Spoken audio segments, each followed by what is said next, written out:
man. Praying God come and save us out here.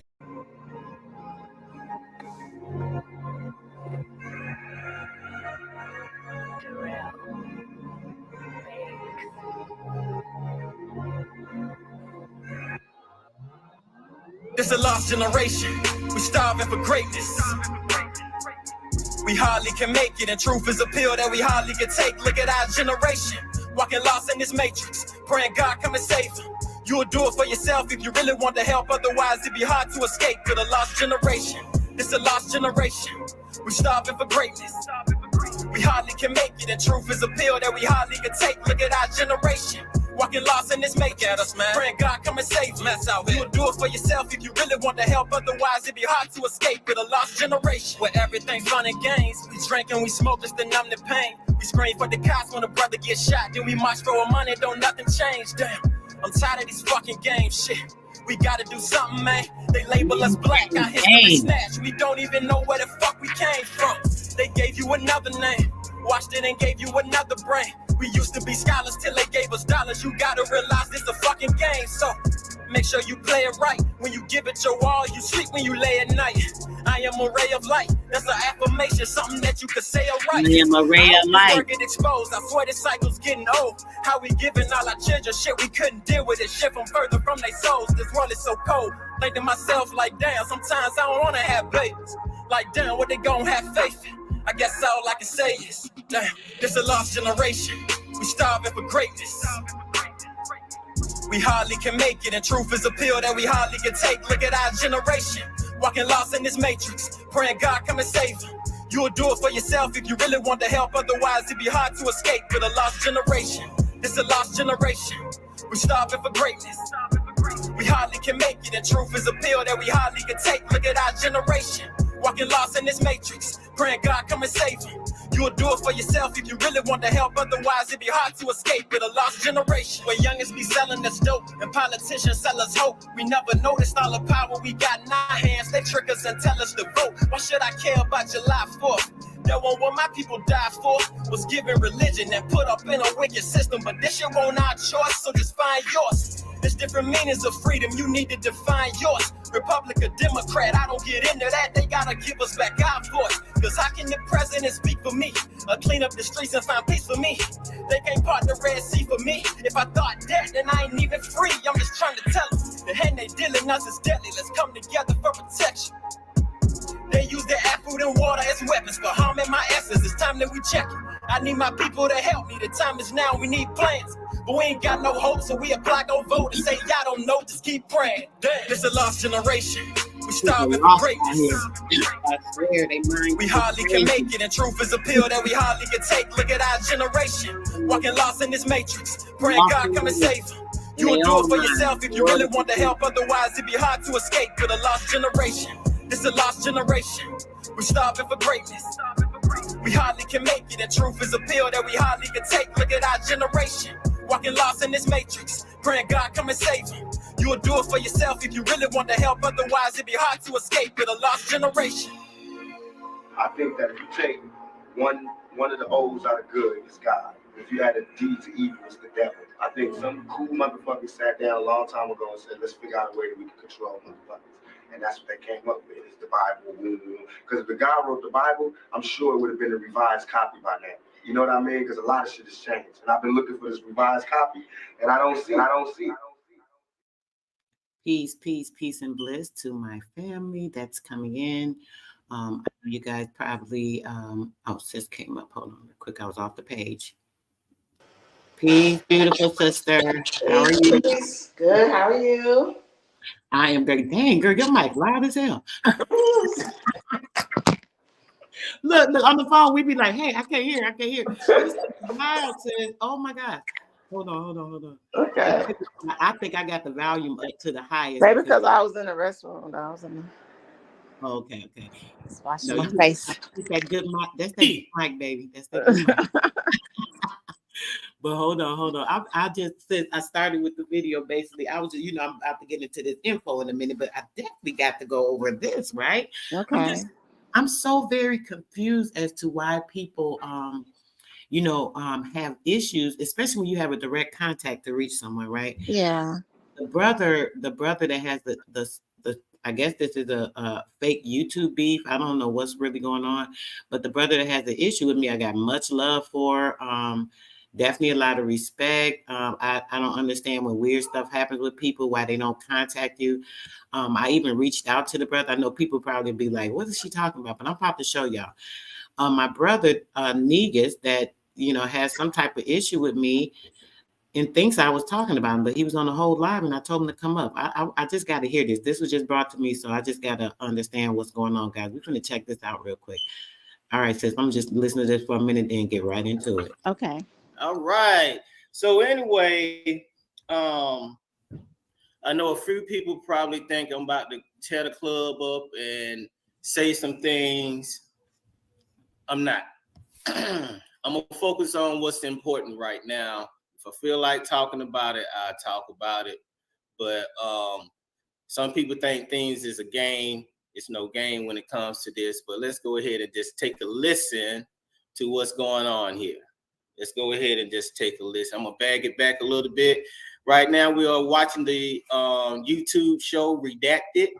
All right. Husband and wife. I like to see the tag team. And we're going to see what they have to talk about on this particular episode. There's a new investigation into Elon Musk now we're learning about as well from the Department of Justice. So a lot of Elon Musk and Starlink news we're going to get to tonight. That, and we're going to look at what's happening with the fight. That's a lot of young men right there. That's a lot of young men. It look like a lot of young men right there. 6,000. Think about this for a second. What think about that in terms of see fights breaking out, of course. But let's keep moving.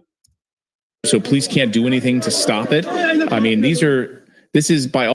You're going to block off their roads and set up your own government.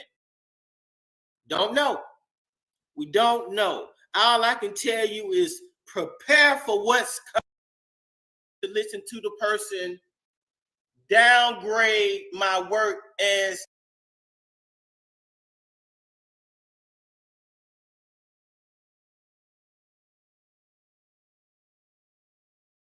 people moving in on you, and you too scared to kill a white man.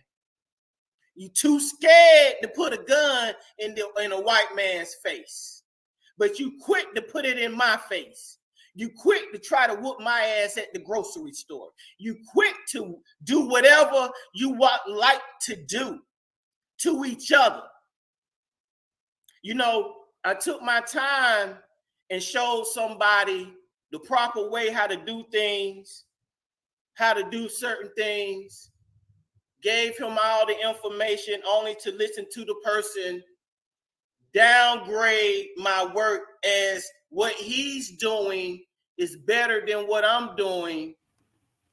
What is wrong with the men in our when community? I'm the one that showed you. What is wrong with the people? You didn't show that brother nothing, niggas. Hold on, slow down. I didn't even know what this about. I thought it was directed toward me. Brother, how you showed the brother something? This brother been doing this for years. You just started talking about the credit stuff last year, literally. So I think that's unfair for you to try and act like this brother downgraded you. He actually said he had respect for you. Y'all had a good talk. He invited you up. Anybody that was on my build knows that. So I don't know where this is coming from. Maybe you're part of the community that has this hatred toward me, the fake love that I be getting from people in the community, ones that act like, oh, I love you, sister soul.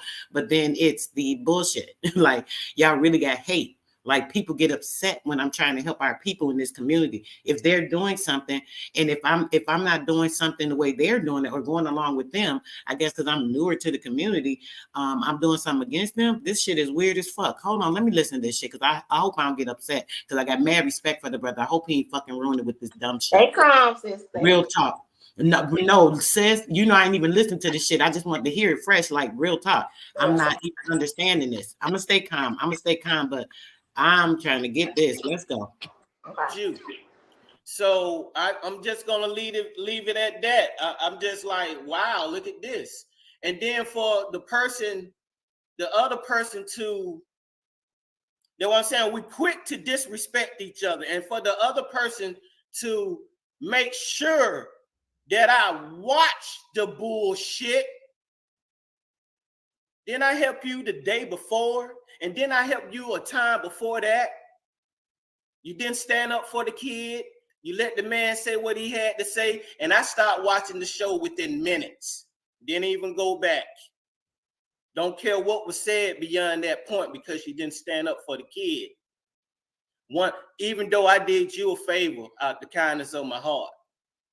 See, we are quick to disrespect each other. But I'm not going to disrespect y'all. I'm going to tell you that I'm disappointed. I'm disappointed in your behavior, especially that you know where you are, the land that you walk upon, and you still carry on childish, ignorant, hellish behavior. Is this man a lunatic or something? I thought niggas had very good common sense. I thought he was a brother that had a sane head. What the fuck is going on? What the fuck is he talking about? Somebody disrespecting him. See, this is the shit I be trying to see what people be doing and you know where they at in this community. I know half the people be fake as fuck because they just want to get my information, acting like they got love, shit like that. But then when it comes to this brother, I helped her the day before. Nigga, you put me on your credit thing to help boost my credit.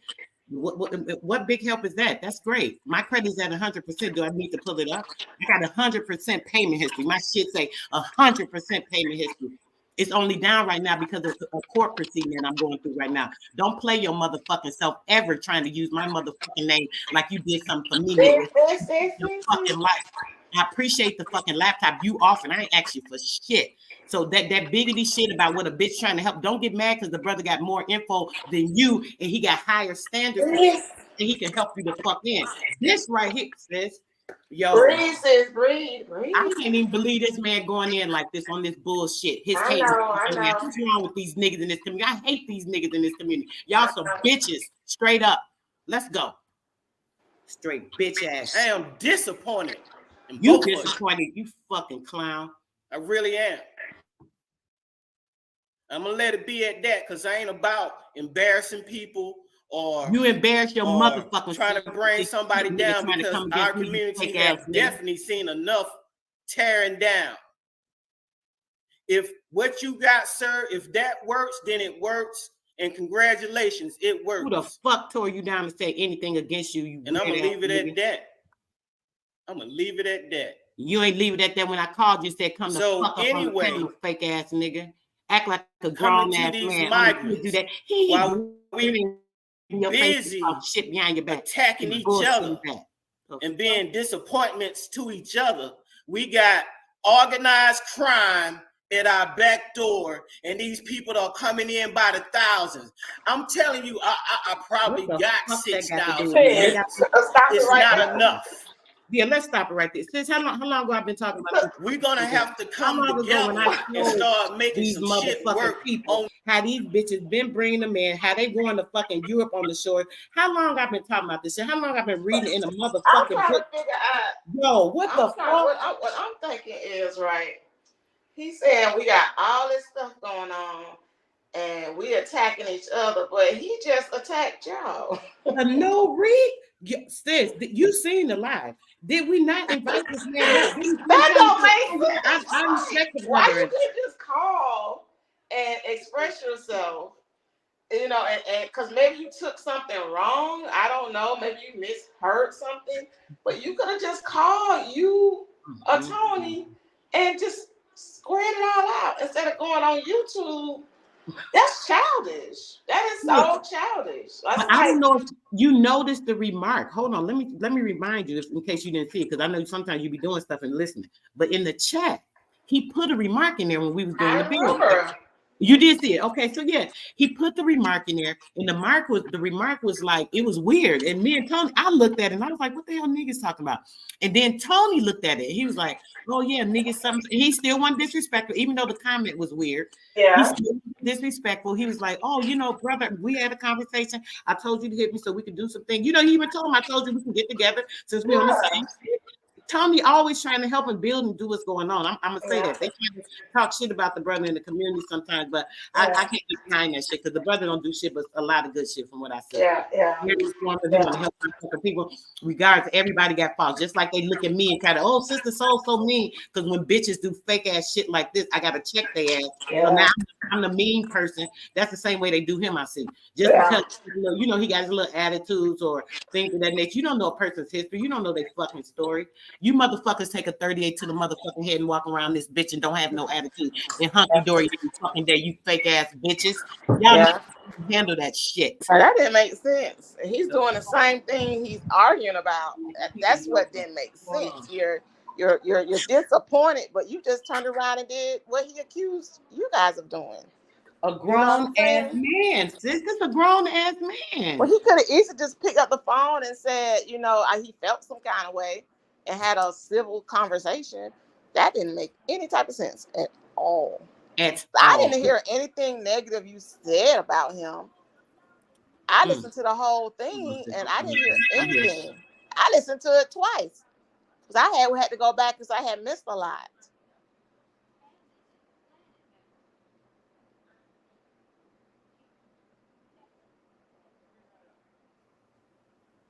Okay, I'm about to drop this so my brother can come up. Hopefully, I hope he come up. Tony, I really want Tony to come up because he didn't say, he's very respectful to the dude. He didn't say nothing out of line. Like literally, that shit is crazy. I'm so offended and hurt. And all it does, see what it does. See what people don't know, they expose themselves. Now you expose your hand and let me see you on some bullshit. All that fake ass love for Sister Soul and that's fake. Cause see, we don't. A phone call away. A phone call away. And literally, I literally called him. Hold on top of it, let me mention that the phone call away exactly. I literally called him while Tony was talking. And we dropped the link. He was like, "Yeah, come on up, James. You know, join us. You know, basically because you're on the same shit." He invited him to the field so he could be with us on the shit. Well, Tony was like, "Come on up." Man. Grandest brother, peace, and bliss. I know it's early. I ain't want to even stress you with this, but this tripped me out. I'm trying to understand if you and this brother had a previous problem I didn't know about. The dude literally sat and said that she had the nerve to call me before the bill and had me to come up there for the clown shit to be disrespect. I'm sitting there like, I'm really fucking lost right now. Please tell me what's going on. If you even know your damn self, because I'm confused. First and foremost, good day to everyone. I'm sorry. Much appreciation, y'all American people. Now it's all good. Thank you for bringing this to my attention because first of all, I never had an issue with the dude. You know what I'm saying? You know, I spoke to the dude last year, as I mentioned the other day. What was that? Friday when we did the video discussing economic empowerment or what have you. And so, you know, as you saw, you know, he jumped into the chat.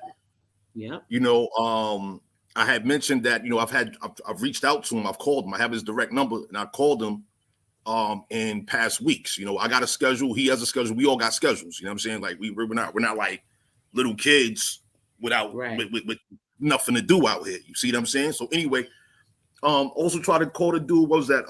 Saturday, I believe. Yesterday, I may have tried to reach him. He didn't respond or what have you. I didn't send him a text message. You know what I mean? But whatever the case may be. What exactly did he say? Because you know, I'm confused right now. Like I've been up since like 5, 6 working.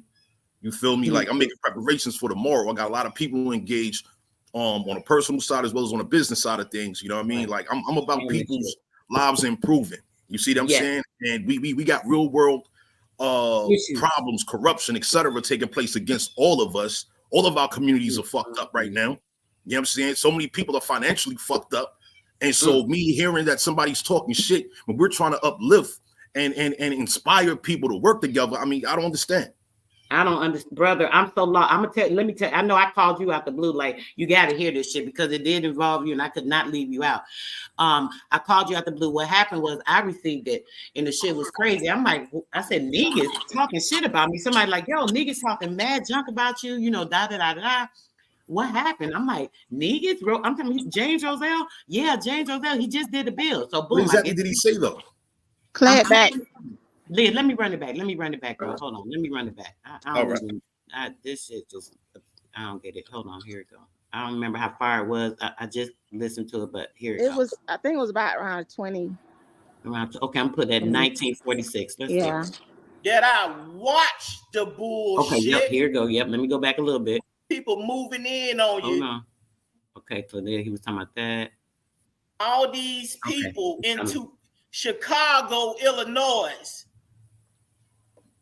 They're gonna collapse the city. And the niggas there still gonna be shooting at each other, talking about gang this, gang that. I want you thugs to get mad at me. I want the thug soldiers, the killer soldiers. I want you mad at me. Pause that for me real quick. While you killing each other, pause that for me real quick. In on you, I'm and trying you to too scared to kill a white man. I'm trying to get to it. No. I also want to make a comment right there, right? Let me tell you something.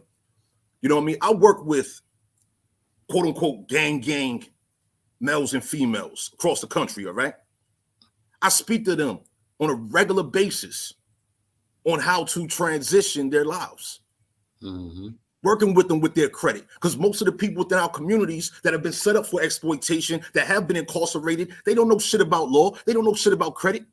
Right. They know about their communities and the people within their community. That's what they know about. They know about these cities and what's been going on within these cities. We're talking about multiple generations of Bloods, Crips, GDs, etc. I work with these people. Some of these guys that I work with directly, right? I'm talking about business to business relationships, right? Some of these dudes is affiliated with whatever organization historically.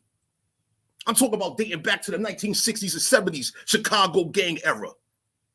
So for this dude talking about he want them to be mad at him, mad at you for what, nigga? You're not even a factor. You're not even a factor. I don't understand this type of shit. I don't either. I'm gonna say that real quick. I don't understand, man. I don't understand because man, the people in Chicago, people in LA, they've experienced it. They've witnessed what's going on with these foreigners, these immigrants coming into these communities, taking shit, destroying shit. Yo, one of my colleagues, a good friend of mine from over 10 years ago in LA, right? So shorty, real talented, super talented. She's from Chicago, went to LA, pursued a career in fashion, right? She's a fashion tech designer. She's the people behind the scenes that put together the entire clothing brands. I'm talking about designer brands, goddamn Christian Auditors and shit like that. You know what I mean? Anyway, she put together the actual clothes that's seen in goddamn Nordstrom's, Macy's, etc. Right? Anyway, her little cousin this year just got killed, just got murdered, right? By some fucking Latinos over there in Chicago. All right. So when I hear this type of shit right here, you know what I mean? This is a little cousin. When I hear somebody speaking like this that should know better, I don't understand, man. It's not making sense to me how you're online. All right. We're supposed to be utilizing our voices to encourage our people, to make them aware of what's going on, and then at the same time encouraging the people to work together so that we can transition this shit, that's taking place. You see what I'm saying? That's right. Yeah, it's hurtful. I was so hurt. I'm more hurt than I am mad. But yeah, let's get back to it because I'm tripping on this. Dead ass. Here we go. You too scared to put a gun in a white man's face, but you quick to put it in my face. You quick to try to whoop my ass at the grocery store. You quick to do whatever you like to do to each other. You know, I took my time and showed somebody the proper way how to do things, how to do certain things. Gave him all the information only to listen to the person. Gave you hold on. Downgrade. I want to make sure you talk that. Gave him all the information. You heard that, brother. And I'm gonna say this because I got all it back. The information. What information exactly? All of what? Bro, I got to back you up on this because I already know you've been doing this shit. You've been on this credit shit for years. And here this man come tell me something. He gave you the information. When I called him about the information, and he said she called. You gonna hear him say this too. Yeah, they called me to put me onto the bullshit or whatever. I told him. I said, listen, James. I said you can use a business account is the same as a social. I was telling him this the day before the bill actually, that the business account in the social is kind of the same thing if you're using the EIN and you establish it. It's not a social, but it's a similar circumstance when you're setting up credit, establishing accounts, things that nature all the time. Oh, no, the EIN ain't. I say, James, it is. I'm positive of that. I say, I have an EIN for my trust. I know what I'm talking about. So, boom. I called him the next day when you was doing the build. I said, James, I said, you need to listen to this build because I want you to really understand that you can do the same thing with the business accounts that you can with the personal accounts. Boom. He added me onto a thing. He said, yeah, I added Empress on and got her account up to like 700. I'm like, damn, I do need to build my credit. Me and Tony ain't took time to really work on nothing like that. I said, but if you could help me with something, cool. Boom. He said he could add me to the thing, added me to his account, right? He said, I'll see something in a couple of weeks. Perfect. Appreciate you, brother. Much love. Like I say all the time, much love. He gave me this laptop I'm on right now. You know what I'm saying? So I thought it was like mad love between us. So I automatically had a love for the brother because he was looking out. This is what I thought. So now he was saying how he said no, he said, well, I listened to the bill, and then boom, that's where we at right now. So let's continue this on. I just want you to know kind of where this is at. Yeah, if I can make a statement too real quick, right? Go ahead. As I mentioned Friday, right? After James came into the chat saying something about I see how he is or doing or something. I can't remember what the comment was. It didn't make sense then. But anyway, as I mentioned Friday, right? Last year, around this time last year, right? Matter of fact, I want to say maybe July, August-ish, right? I'm speaking to James. He's telling me that he's doing authorized user trade lines. I'm like, okay, that's cool. He's telling me about authorized user trade lines. I already know about authorized user trade lines. I already know about this shit. And just to clarify, real quick, not to cut you off, but I want to clarify this for people. This happens to me all the time. Sis is my fucking wit. Hold on, I got to clarify so people understand what you're saying because they say, oh, well, he talked to them about it. Listen, when sis will verify that this happens all the time. I have had people on my panel, right? So I'll have them as a guest, right? So they get up here, they get to talking stuff.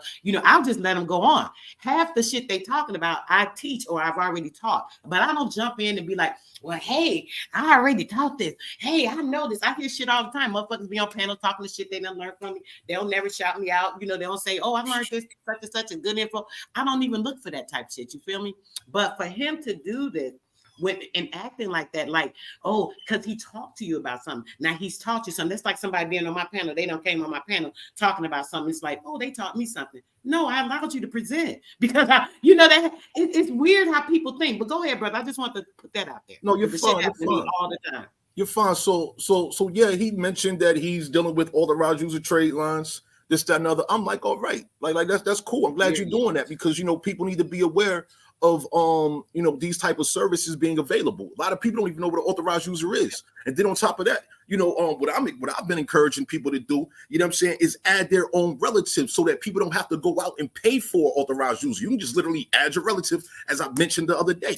Now, if you want to pay for me, which he just said, I'm sorry, you didn't hear that part yet, but he gonna mention how I just helped them the day before, like, oh, dude, you helped me because you added me to your line. Thank you. I appreciate it. You offered and I accept it. You brought it up. I accept it.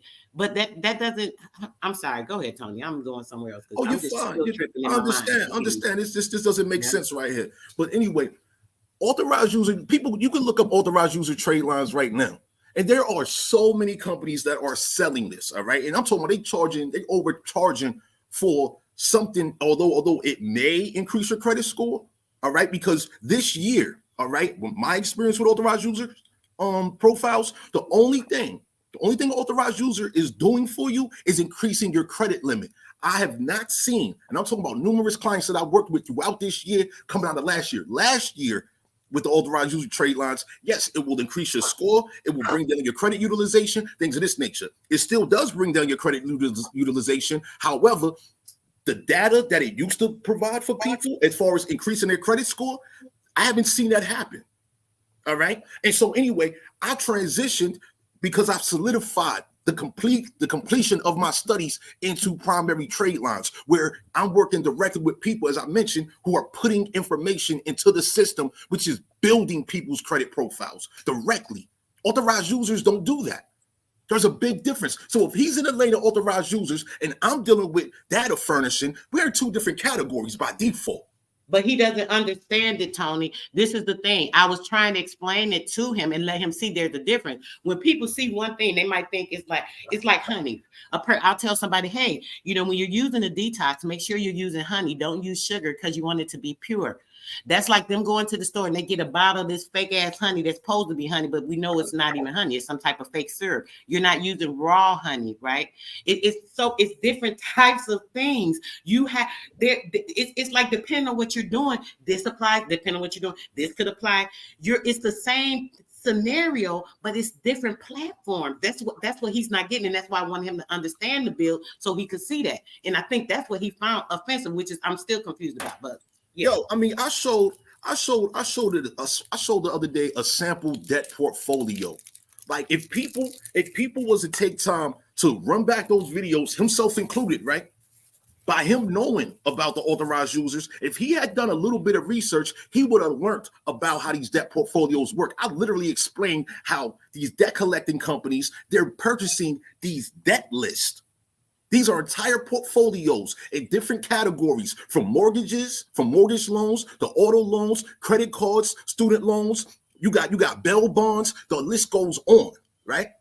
And these are accounts that can be valued at upwards of $100 million. And you can buy these portfolios wholesale. Now, as a result, you are doing a legal process to transfer that debt to someone else's profile as being paid. Okay? This is what I explained this past week. We did 2 videos within the past week, right? So much information was provided within those 2 videos, right? I had an enjoyable experience with you. And so yes, we had a great build. I'm so sad that this turned to anything because it was such an awesome build. And we asked him to come up 3 or 4 times to join us. I mean, yo, like I wake up early every goddamn day of the week, right? I'm working all day long. All right. So the schedule upwards of 8 hours from this past week so that we can communicate growth to the people, to the listeners, right? I mean, I don't understand why someone's finding out of nowhere coming up with an imaginary point of conflict. This doesn't make sense to me right now. Especially like you just said, you know, I called them directly. You called him directly. I didn't get a chance to speak to him. I don't know if you spoke to him, but I was going to mention to him, like, hey, check this out. This is what's going on. When we asked him to join in the link, and I said, oh, it seemed from the comment, I already knew he had some type of attitude, which I didn't understand. So I said, maybe he done jumped out the live.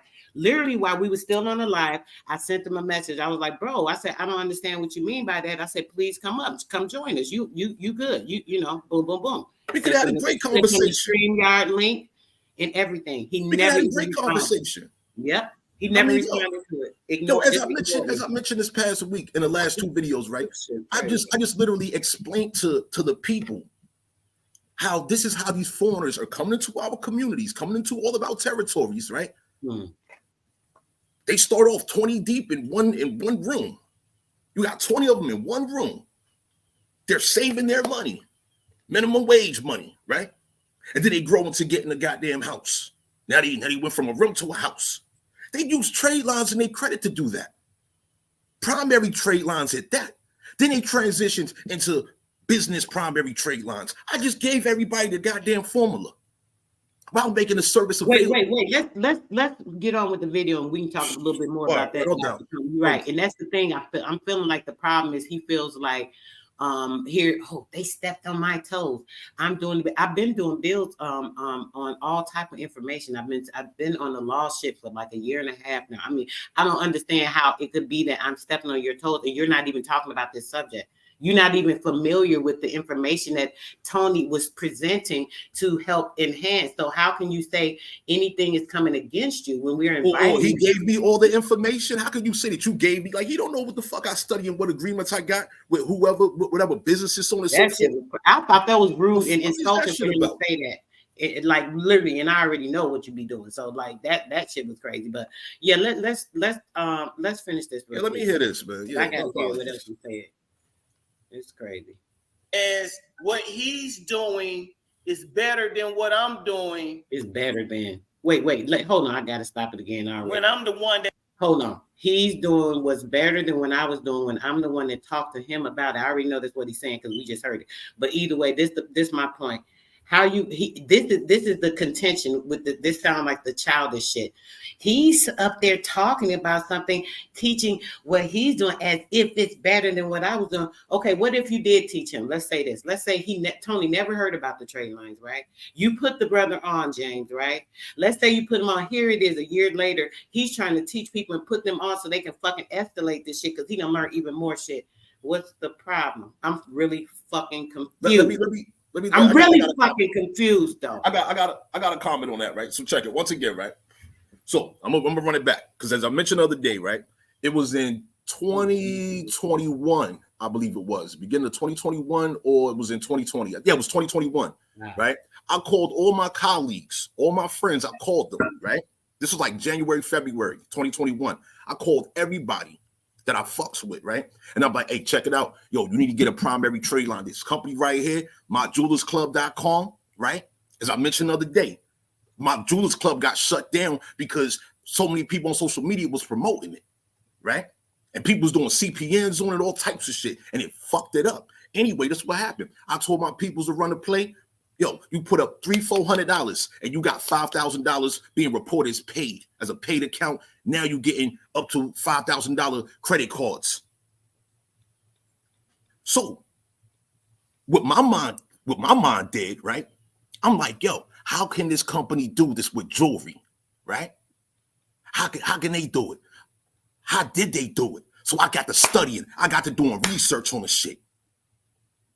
Between work and other studies and different things going on in real life, I finally was able to put this shit together. As of last year, I was able to put it together. Fast forward, going into this year, okay? Now I secured 2 agreements, about to be a 3rd agreement this week with another company that has these type of accounts. And I'm talking about accounts, once again, on the business side. I mean, report up to $2 million that a business done paid. Tony, we're going left again. I want to finish the video, bro. My bad. Yeah. That's all right. Okay, let's go. This shit crazy, man. Yeah, it is. It is crazy. Let's see. That showed you. So I'm just gonna leave it at that. I'm just like, wow, look at this. And then for the other person to, you know what I'm saying? We quick to disrespect each other, and for the other person to make sure that I watch the bullshit. This nigga. Can I help you the day before? Shit. Maybe he's drinking. I'm gonna wait and see if the brother. I just text him. See if he come up. I want to see if he come up and if he can explain this. If he can explain to me, we can speak to each other, like a grown adult. This is what I like to do. Please come up, niggas. I just sent you the information that I'm live talking about it. I'm confused. Please come up. Please come up. Please come up. Clarify this shit or clear it up right now, because this is what I don't do. I don't play games with people. I'm not a child. I'm not a kid. I don't run around in the fucking grass and shit, eating up grass. I'm none of those things. So what I don't do is like for people to play with me. I'm really tired and done with this community and they bullshit, right? I've had enough people with this animosity, hate shit, just because y'all niggas jealous as hell of the information I have. I can't help it. I was born this way. You feel me? I've been like this since I was a baby, even before the accident. I literally was born like this. I can't even help the shit. I don't even know what it is. It's in me. So for people to be jealous and hateful because I can go to a variety of subjects. I talk about a lot of different things. I'm very knowledgeable. Y'all, instead of y'all taking advantage of that, a person you would think would be like, oh, this person, let me, get under their wing and shit. We can come together because I know this, they know this, and that. We could put some shit together. We could be even more powerful. Y'all don't think like that. See, that's common sense. That's using your right brain. Right. So when you're thinking like that, you're able to build and do better, just like I do with the brother Tony. Everybody dogging him out, talking about him, this, and that shit. I fuck with Tony. He might get a little irritable or whatever, but for the most part, the brother ain't got shit but info. He ain't got shit but trying to help the motherfucking community. You think I give a fuck about what y'all saying about this man when I see positive and y'all can spew negative? Because look, they're doing it to me. They do it to me all the time. Every time I turn around, I'm all type of names, this, and that. It's so weird that this is why I do deal with the chick Princella. Some of the stuff I don't like that she be talking about, but I really deal with her because she's so right about these men. It's so crazy. They fight their femininity so hard that they will come against a woman even harder. The shit is crazy. We got to listen. I ain't want to keep stopping, Joe. This shit is just tripping me out. But let's go. And then I helped you a time before that. Man, you didn't stand up for the kid. You let the man say what he had to say, and I started watching the show within minutes. Say what he had to Didn't even go back. What did he say? Don't What care he say, what was Jay? said beyond Why that you point lying on the because man? you What didn't he stand say? up for the kid. The fuck? Even though I did you a favor out the kindness of my heart. Stand up for the kid. Disrespectful. Allowed the man to say what he said. Tony, come out your mouth. You up here, brother. What the fuck you said? I'm sorry. What you said, bro? What you said to him? What you said that was mean and nasty and disrespectful and rude? Come on, Tony. Think about it. What did you say? What did you say? Yo, only thing I said was that the dude, he works like everybody else works. He has his skill sets like everybody else has these skill sets, and he's more than welcome to have a conversation. Now, let me show you something, right? If you can, give me the screen real quick. Yeah, sure. I want to show you something, right? Sure. Let's take a break from this real quick. I don't even listen to the more. Yeah, let me open this on the screen. This is great. It's on the screen. Go ahead. All right, so this right here is a 7-page document that I sent to my clients back in July, okay? Because once again, I work with people that are working on their credit, so on and so forth. I assist people with these things, right? This is a document that I prepared based on, this is right here, 246 accounts. These are all authorized user accounts, okay? Various credit limits, various ages on each account, so on and so forth. And these are the price points associated to it. Yo, he didn't show me this. He didn't show me how to use Microsoft Excel, which I've been using since, the very early 2000s, okay? He didn't show me how to create PDFs. You know what I'm saying? So I don't understand when people can come out their face and online, right? And claim somebody else's work.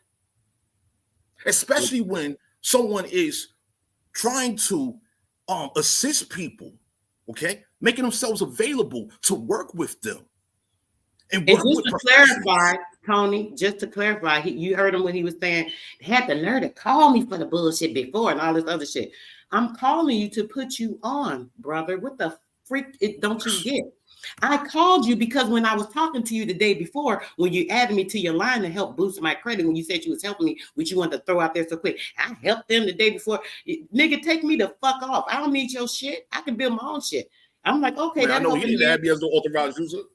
He got my information to add me as an authorized user. I don't need his authorized user because my credit profile, I got high. My credit limit is dumb high. But I don't need an authorized user. This is what I'm saying, brother. If anything, I could get on your shit. Hold on, hear what I'm saying, bro. I could get on your shit. I got a homegirl that been dealing in credit for years. I ain't asked her about her shit. I could ask her to put me on her shit. That's not even a big deal. To throw that out there like you did something so huge for me, that's what really pissed me off. I thought you was doing something out of love. I'm like, okay, he added me. Oh, I got another person that's talking about adding me to their shit too. The more boosting and boosting. So I'm like, sure, I appreciate that, James. Go on and do it. I'm giving you my personal motherfucking information, nigga. You playing to fuck with me like you stupid? Don't fucking play with me because I'll send your motherfucking ass the fee schedule in a minute. This the shit I don't do. So you better learn some law while you want to play with people online, you dumbass niggas. This for anybody. This ain't even to niggas. Because I'm really about tired of everybody in this community. I'm really tired of the disrespect, the rudeness, all of this shit that come with trying to help our people because y'all want to keep them stagnant. Y'all want them to be under y'all fucking thumb so y'all can be the one that's helping them. Y'all want to have that cape on y'all back so y'all can be like, oh, look what I did. Look what I did. Fuck what you did, nigga. Y'all been around 10, 12 years, ain't did shit. Like real talk. I ain't gonna even lie. Keeping it real, 100 around here. The little time I've been around, I done heard more regurgitated bullshit from all you niggas that I have ever heard in my whole life. I mean, y'all talk about the same shit. Y'all ain't enhancing the people. We're trying to get people to elevate. Elevate means to rise higher, right? We don't want you to be standard. We don't want you to be stagnant where the freak you at. We want you to elevate yourself, right? Enlightenment comes with lightening yourself, actually being able to float like a feather. You feel me? This is what we're trying to do. Get your mind to that area. So legally, you'll know how to handle yourself. Spiritually, you'll know how to handle yourself. Me as well, help wise, you can handle yourself. See, this is what I'm trying to do. I'm not trying to play with people. Okay. So my thing is we need to make sure that we are astute to what we're really doing in this community and stop playing games. If you're about helping the people, you enhance it with what you can do and offer. We offered the link to this brother 3-4 times. He still didn't come up. I sent it to him in a text. He still didn't come up. You wanted some fake ass drama. Why are you playing in games? I don't understand why Duke felt any type of offense towards him when it wasn't even about him. You know what I'm saying? Like he wasn't even a thought, except I was trying to help him put him on. Because you didn't know the information. When I talked to you the day before, you didn't know the shit. When I'm telling you, like, nah, you can't do. I said, brother, yes, you can. I said, I'm positive. I said, I have a trust. I know what I'm talking about. No. I said, watch the live, brother. Watch the live. So yes, I'm trying to put you on because it's like this credit stuff, and I'm trying to tell you something that you don't know and put you onto it. I don't know all of it. I just know how it works. The brother about to do the build on it. Jump in on the build so you can get this work. That's all I was doing. No doubt. Let me make this comment too. So I see Empress Vicky here. She says some people don't like competition. Well, this is the situation there, right? As I mentioned the other day, right? Check this out. So here it is. Our territory, North America, has been effectively invaded for centuries, with it only increasing thanks to transportation technology and things of this nature, right? Anyway, for those that's in the employment sectors and actively seeking employment, right? What type of competition is that? When the housing market is crazy right now because the foreigners got better credit than our people right now. And so they're able to utilize their credit to not only get whatever property, okay, but they're also able to manipulate the value of the property now versus our people trying to compete and they don't know anything about credit. They don't know how to utilize their credit. They have been diverted into focusing exclusively on spending cash, debit versus credit, right? So in regards to competition, right? If someone perceives what we're communicating, which is life-based to me, I'm encouraging people to live. You see what I'm saying? What we did this past week, that's a lot of life that was extended. Additional considerations for people to be aware of and prepare to make transitions into being healthy financially, being healthy mentally, so on and so forth, right? You're with good credit, you got reduced stress. Period. You see what I'm saying? You have to worry about, bills and this, that, and other. We got the information on how to, as I mentioned last week, we got the information where you can use stamps to pay bills. Come on. That's a whole stress relief for people. You know what I'm saying? So I know Empress Vicky. I know, I'm just saying, for the people that have that competitive mentality, right? Because once again, as an example I provided the other day, right? When we went through grade school, you had to raise your hand as an individual to answer the question, right? You had to take that test. You was assigned a seat in class and you couldn't copy off your neighbors, the other youths, homework assignments, now versus us working together. It began in grade school for competition. Fast forward, we got foreigners coming over here, and guess what? They work together. Yeah. Our people can't do that shit. Their egos in the way. Shit, they got an ego as their best fucking friend. That's the problem I see. I keep talking about this. These egos. These niggas can't let go of this ego. Y'all gonna continue to have a problem with every aspect of your life. That's the real talk. Yeah, and so back in regards to our people, right? I'm putting it like this: as American Indians, right? As Aboriginal, Indigenous, and Tortonous Americans, right? From our respective nations, right? Once upon a time ago, all of our nations worked together, territory for territory. Yeah, certainly we had whatever conflicts, but they was minuscule in comparison to what we're dealing with these foreigners. You see what I'm saying? Foreigners, they went on wholesale genocide campaigns throughout their foreign nations and all that. Over here, we didn't go on genocide campaigns against each other's nations. No, we didn't do that. We would bring in your nation or your tribe. And now we're all one nation and one tribe now. You see what I'm saying? Mm-hmm. It wasn't competition unless we're talking about sports. Because once again, football comes from us. Basketball comes from us. Hockey, etc., lacrosse. All these were our games. Some of them was considered war games and things of this nature back in the day. This is how we settle disputes and agreements. Our nations had an ego, not a goddamn individual. Chris. Our nations were proud. They had a right to be proud. And so where we at today, where people's coming up with frivolous complaints and arguments, man, take your complaints to the feds, man. How about that shit? Because your rights being violated every goddamn day, and everybody in your motherfucking community rights is being violated every goddamn day. Take your complaints to the SEC, the FTC, and the CFPB to get started. Enhance your complaints by filing motherfucking tort claims. Because this is what I'm on. Period. Putting together the resources and the people as well as the monetary resources so that we can strategically invest in what we need so that we can effectively restore the rights of our people. This is what my mind is at. And he ain't teach me none of this shit. Period. And I've been coming into this motherfucker. I've been on this goddamn YouTube shit, and it's everything you just described, Sister Soul. I mean, shit, I had goddamn goofy ass males and goofy ass females that wanted to play with my motherfucking name, my credibility, my reputation. See, after the work that I've put into this shit, in conjunction with other good people that I've worked with over the years. And so for shit to be where it's at right now, where the stagnation is evident. It's crazy. So much attention going to dumb shit every fucking day. Motherfuckers want to be entertained since this fucking fake ass pandemic shit done went down. Everybody want to be. I got to observe how the quality of the mind of the people via this YouTube shit, the social media shit has diminished. And you know what's crazy? That's something you just said, right? I came in at that time, remained around. Well, you don't remember because you didn't see me. I wasn't seeing you at that time. But either way, when I came around like 3 years ago, it was right at that time. My kids kept telling me, "Mom, take your radio on YouTube. You could do good on YouTube." Da da da. I'm like, okay, I'll check it out. They have been telling me that for like 2 years. Never did it. So when the pandemic stuff came in, I wasn't getting out with my holistic care. I used to do tables. Like I'll go set up and, do tables, boom, give me some quick, like 400-500 real quick. Be out. I missed them days. But anyway, I would be doing that. So when I couldn't do that because of that so-called pandemic shit, I started focusing on the YouTube. So when I came in, I'm just me. Shit, I come in like I always am. Like if you met me on the street, like real talk. I know this to some people, it's just a persona or an avatar. Exactly. And they literally are. These freaking people with AI. Fucking character. I don't know who the fuck is real around here for real now. But for real, yes, characters for sure.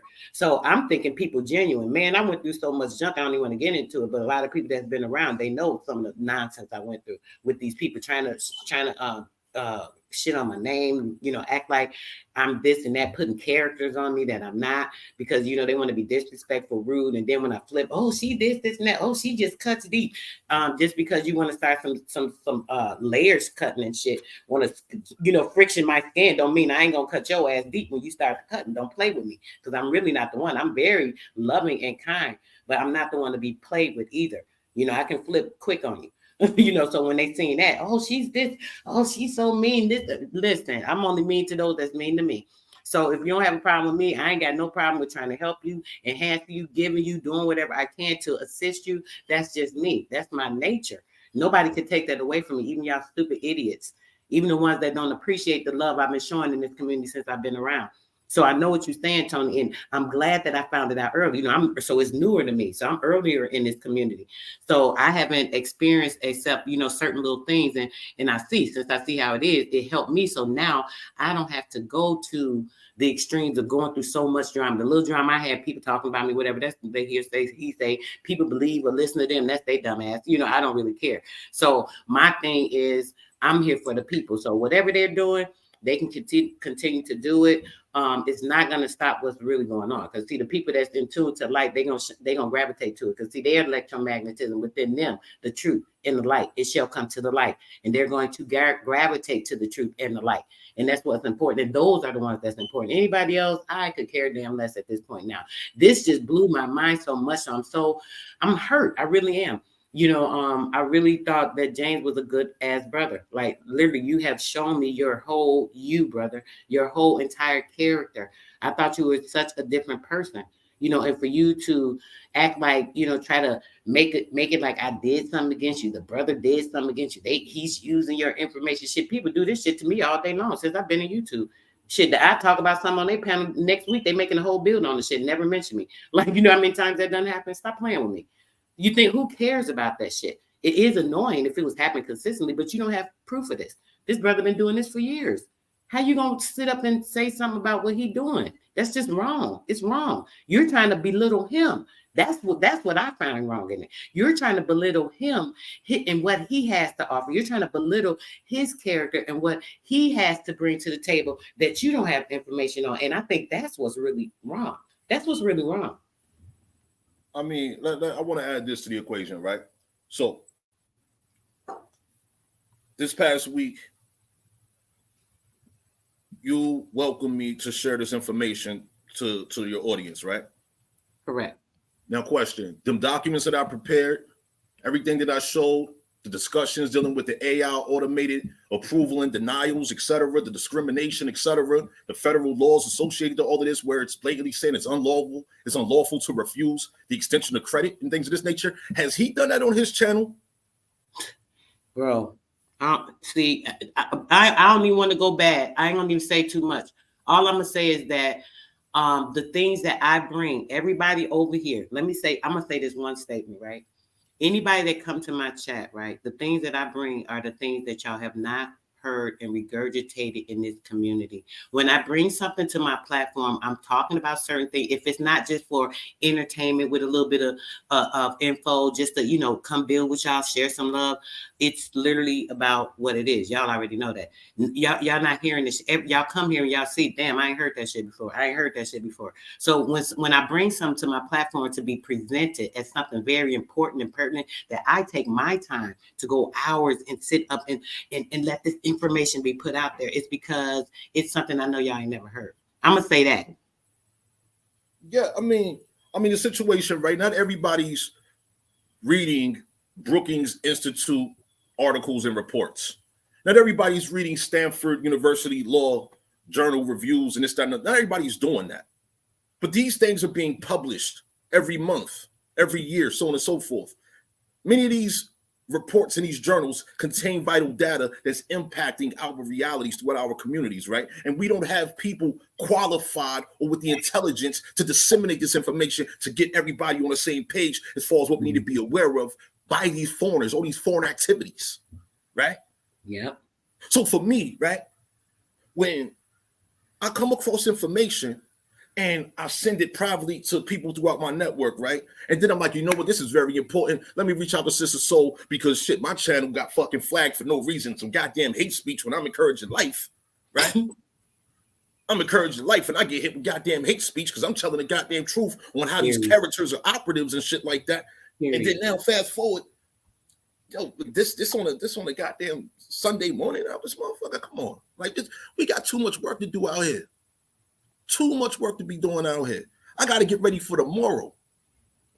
I got documents that's going to be prepared tomorrow. I got to follow up with clients, so on and so forth, to make sure, they're reassured that everything is going smoothly. That's customer service in addition to everything else that I do.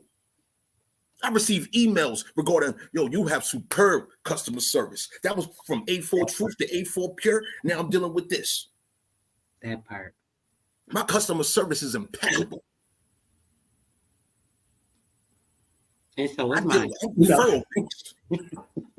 I'm not on here begging for clients and trying to compete. Like, you can go on YouTube right now and run a search on primary trade lines or authorized user trade lines, and you'll see the quote-unquote competition that's present. If somebody want to be mad at all the other YouTubers that's sharing goddamn, generally speaking, public information.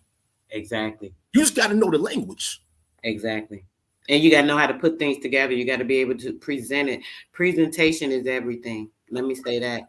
This is how you're able to actually put the picture together in your mind, imagine it, and put it in it, and you're manifesting now what it is you want. So presentation means everything. I know this because I've dealt with marketing and advertising, so I'm going to tell y'all this. The way something looks, the way it's presented, that first eye, and when the person is hearing something, that first ear, what they heard, that catch their attention, that presentation is everything. So you got to remember, a person can have all types of information, but how are you putting it together? How are you making the person actually see this and you laying this out for them and giving them the whole storyline? So now it's like X, Y, and Z. You ain't even got to sit up and worry about, I ain't got to figure it out. I don't got to put the information together like a puzzle because now it's already been laid out. That's all a part of the presentation.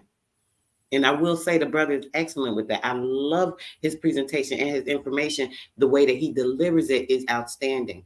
He takes the time to make sure you're getting it. And that's what I do. And that's what I appreciate about it. Go ahead, brother. Well, you appreciate it. I mean, I'm just grateful to be present, to be able to, communicate, healthy subject matters to people, you know what I'm saying? Because we got so much disruption that's present throughout our territories.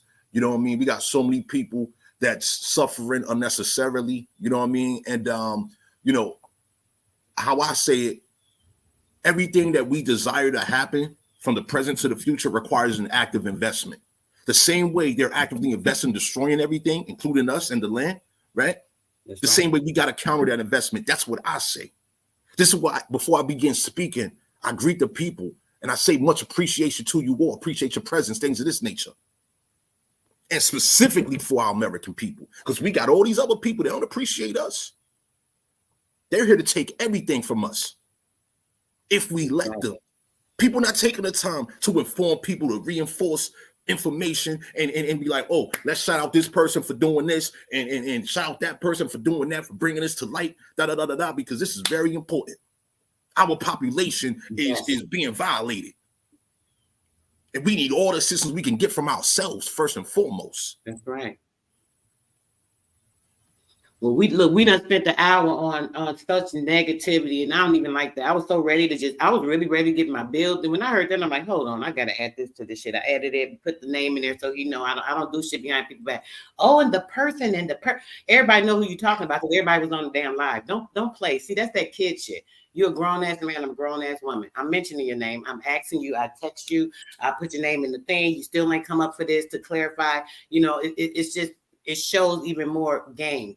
Playing, that childish shit that I don't do. So what I'm about to do is get back to the information. I just want to hear what my sis got to say about all this before we get into the real build, the important part of it, because this shit is just real ignorant and stupid. I just want to clarify and clear my name, because I didn't do anything to anybody. That's a damn lie. Don't lie on me and make it look like I did something disrespectful and disgusting, something I would not do to anyone.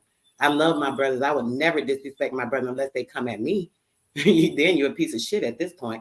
But other than that, I would never disrespect my brothers. I love my indigenous, Aboriginal, Indian men, whatever you want to be titled. Y'all all the same to me. So I love y'all. But see, when y'all come at me with the cross shit, I'm gonna have to check you, because see, I really got the sharp edge over here. I'll be real kind to people, but I'll shut you down. And I can do it with some real sharp words, trust and believe me. So I try to be nice to people. But when y'all take me to that point, it becomes a problem. So we're gonna build on what's important in the information to get to that. But I want to give my sister the floor, because I know she was tripping out on the shit. We was talking about it. I had Tony come up, but I definitely want to hear her thoughts and how she feel and everything, because it was crazy. Yo, Sis, you there, or you done got busy doing something real quick? No, I'm just listening to you guys. Yeah, I just want to conclude this will be my last statement on the subject. Sure. In regards to James Roselle, Negus Roselle, whatever you want to call himself, right? Dude, if you're listening, you hear this and all of that, yo, dude, I wish you the best with your work, whatever it is that you do. Whatever it is you got going on, yo, proceed with whatever it is you do, man. You know what I'm saying? I called, you didn't take the call. It is what it is. I'm not gonna call you again, period. All right. Like, yo, you do you where you do you, the same way I've been doing me where I do me. It's that simple. As always, much appreciation, American people. I'm being on mute listening. Appreciate you, sister soul. Yeah, let me know if you want to jump in on anything that I'm in the book. You too, sis, let me know. I'll stop it. But yeah, same thing with me. I got much love for the brother. Like I every time I mention his name, I always be shouting him out, giving him much love. So I'm just like tripping. But the same thing, I don't have no issues. I'm still was trying to get the issue resolved and see where the shit came from. Because see, this gives you an opportunity to clarify that it was just bullshit. Like I said, see, my mind is like, oh, so he part of the Sister Soul hate campaign. Here goes some fake ass beefs to start some more shit. I don't even know if it's that now, because you ain't even come up here to clarify. So now I'm really on guard. Like, damn, I don't trust nobody hardly in this community. This shit is crazy as fuck. What's going on? Like, why do you people hate me so much? I know that the light is bright. Shit, grab a piece of something that can help you. Maybe get some shades, some sunglasses, some earplugs, something that can dim something to help you really catch on. I don't know what to do. I can't dim my light for y'all ass though. I really can't. And if y'all want to stay stagnant and keep the people stagnant, y'all continue to do that with the people that want to be stagnant. But I'm here for my people, period. Yeah. Yeah, that was craziness. That was when I heard it this morning. I was like, okay, because when I clicked on the video, I'm like, he had the music going. I said, okay, James jamming this morning, and then he started with the mess. I was like, okay, I'm like, well, what did they say? I got confused. Like, what did they say that offended him so much? So I'm just thinking maybe he just got a little sensitive because of your conversation before you went live, when you was trying to get him to come on, tell him he need to learn this stuff, and maybe he got offended, with that. So that's all I could think of, and he just took it wrong. That's probably what it was. He was offended. Yeah, but he should have called you guys. Yeah, he should have called both of you and reached out to both of you, and instead of going on YouTube and saying stupid stuff like that, because that's quite childish. And that was I'm disappointed in was 10 minutes. James. I'm disappointed in you that you did not do that. Since you want to be disappointed, I'm disappointed. Because that's what men do. They like, you just reached out to him this morning. Tony reached out to him, and you still don't respond. I'm disappointed. Really? Yeah. I don't even understand it. I'm very fucking disappointed myself. Sis. Yeah. Just to say that I was disrespectful. I respect everybody. I love and respect everybody. Y'all know that. Everybody in the chat should know that. Yeah. So for him to be trying to put that out about me, I'm like, damn. Yeah. He done joined the gang, sis. Look, he done got in on the gang now. Sis. He's skeptical now. Shit. Yeah. I'm just trying to figure that out. Yeah, that's not right. That's not. Especially you say I helped them from my heart, but then you go out and try to, mess up their reputation, their name, as if they got information from you and took it and didn't include you or something. Right. So what kind of heart do you have? Maybe you did do it from your heart. How dark is your heart? I don't know. Exactly. What part of the heart? Look, what part of the heart did you come from? Exactly. Exactly. So you're right about that. So that's not right. Ooh. And people don't know they set themselves up for failure when they do stuff like that. When you're trying to set someone else up for failure, you're setting yourself up for failure. Stop. Don't dig ditches. Yeah, I'm gonna add this real quick, right? So this is my daily logic, right? Every day I get up and this is what I'm pursuing. Everybody within my immediate circle, right? Mm-hmm. Being up 100K in a personal credit, right? How they can utilize these trade lines for their business credit so that now they can literally pay themselves and be comfortable. Mm-hmm. You know what I'm saying? Like this is where my mind is at. Whereas being able to communicate to these people that there is options and opportunities available for them, all right, when every day you're dealing with stress and things being taken and denied from them. Yeah. Mm-hmm. You know what I'm saying? My mind is on growth daily. You know what I mean? And so anybody who has that type of thinking, right? Because anyone that I spoke to this past week, they'll tell you, I'm asking them, who can you work with? Who do you know? What friends, what relatives do you have that you can work with where y'all can support each other? Oftentimes what I hear, people's like, yo, I got nobody. I take care of everybody, but it's not reciprocated. Mm-hmm. I'm like, okay, we got to create working examples for these people there. The people around you. Mm-hmm. And so this morning, before this is so cold, what I've been working on is preparing communications, preparing short stories on how friends are working together to invest in each other's credit growth. Yeah. Mm-hmm. So that this could be a positive communication that's available. Because once again, this is what foreigners are doing every day. Yeah. Foreigners are not having frivolous conflicts via social media. If you look at quote unquote black social media versus the pale skin social media, you'll see a big difference. Mm-hmm. A tremendous difference. On their channels, which do all types of numbers, all right?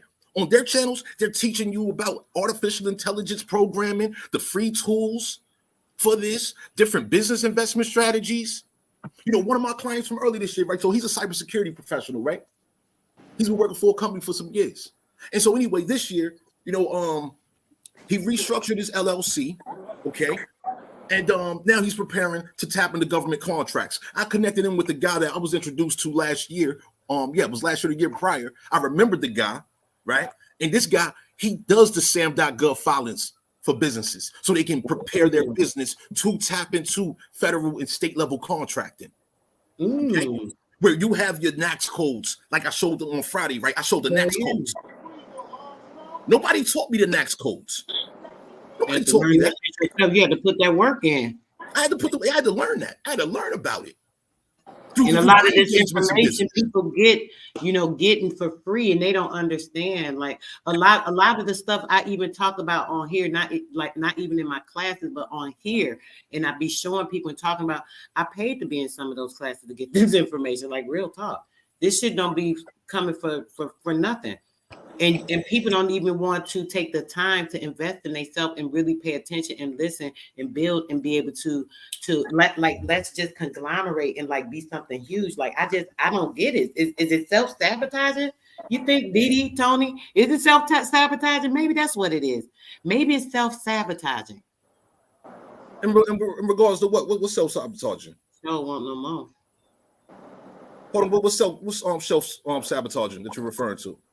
I'm saying for them to not be able to conglomerate, brother, and be able to build and establish communities like with each other. Since people know, oh, it's hard. I can't do this by myself. Damn, I want to do this, and that. But see, if you come together, now you got a group, you can get these things done. So maybe people don't want to do that, and it's a form of self-sabotage because it's like they're scared of that. Like, oh my gosh, I'll really be out of this situation. You mean to tell me I ain't got to live like this and be in the ghetto and feel like I'm nothing and be talked to like this? I ain't got to do. Maybe they just don't want to leave that because they're so addicted to it. You know what I'm saying? People get in habit.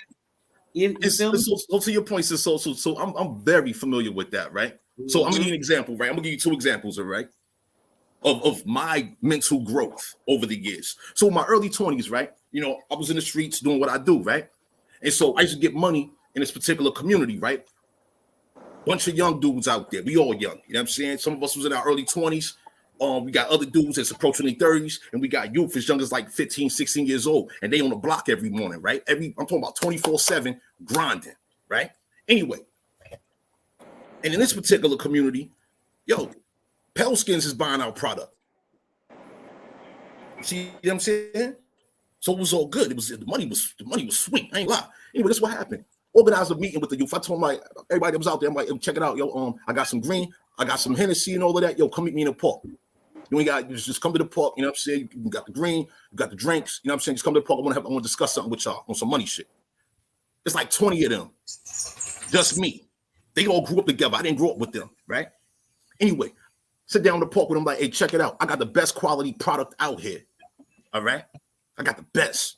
Y'all know it. Y'all sales is slow due to my presence here. So this is what I'm going to do with y'all. I'm going to give y'all my price on the product, right? Instead of everybody being on the block at the same time and competing against each other, this, that, and the other, and making the block hot, this, that, and the other, this is what we're going to do. We're going to schedule shifts. And we all going to put in to the product, whatever you put in, you put in $100, you put in $5, you put in the stack, whatever you put in, you know what you put in, and you know what you're gonna get back. And we're gonna keep this going. We're gonna keep this rocking. Everybody was with except for one guy. Never forget this kid. He ended up getting killed a year later. But anyway, that's what happened. The one kid, he was like, it ain't gonna work. I'm like, why ain't gonna work? He said, money gonna get fucked up. I said, the only way money gonna get fucked up if somebody want the money to get fucked up. Thing is, though, he had a little rank amongst the others that he grew up with. And so I'm like, all right, I left him there smoking the weed that I left him with, right? And I left him there with that fifth of Hennessy. I went and got money. That's what I did. That's one example from my youth, right? That's my early 20s. Fast forward now. I'm 40 now. 20 years later, I'm 40, right? This weekend, I'm in conversations with some guys that I'm working with, right? Where we looking at apartment buildings that are vacant. I'm talking about entire complexes. Vacant, different territories. I'm like, hey, check it out. We can utilize this business credit to cop them motherfucking properties. We can cop them complexes and bring our people in. So this is what's available. non-competition, while we're bringing people together to work together and actually having a working model for this. But I digress right there. Please continue, sister. So my apologies. You straight, brother. Of course. Let's go, y'all. Let's get into this information. Yeah, we just want y'all to be full. And like, I really came here planning to just show y'all some stuff. I'm focused this week on Canada. I'm gonna try to get into the 4 Kings of Canada tomorrow, but I'll have Shy Bless on tomorrow. So we'll have her as a guest. So if I can do this early morning, I will. If not, I'll just wait till I do the build with her. But either or, we are. I'm gonna get this information in with Canada, and you guys seeing the England era and everything coming out of Toronto and everything, so on and so forth with the Seneca County, Seneca Township. So we're gonna get into a little information here with Canada, and yeah, let's go from here. I do the pre-read. Mainly by groups of Mississauga when officialdom began to plan for their settlement in the 1780s, treaty making became an especially notable policy development. East of the Ottawa River there were no treaties by which native occupiers had agreed to surrender or share their lands with the newcomers, although there were important pacts of peace and friendship. In Nova Scotia and Quebec.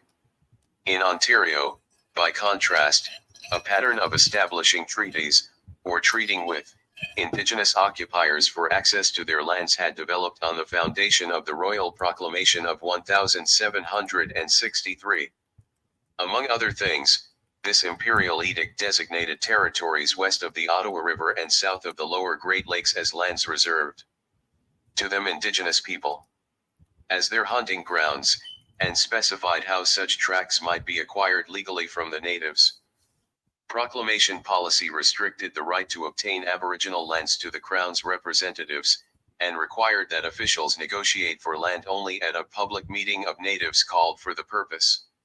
The proclamation was designed to avoid clashes between intrusive settlers and Indigenous landholders by regulating the acquisition of native lands. In the 1770s and 1780s the British obtained lands north of the lower Great Lakes by treating with the Mississauga, and this practice was repeated following the American Revolutionary War and the War of 1812 to obtain peaceful access to lands for both natives, especially the Mohawk, and European settlers in a series of treaties. This method of negotiating surrender of tracts of land in return for compensation continued in the 1820s and 1830s until virtually all of southern Ontario was covered. The Robinson-Huron and Robinson-Superior Agreements of 1850 demonstrated that treaty-making in Ontario was not invariably driven by the requirements of the Royal Proclamation alone. In the mid-1840s the colonial legislature authorized mining exploration in Ojibwe lands near Lake Huron.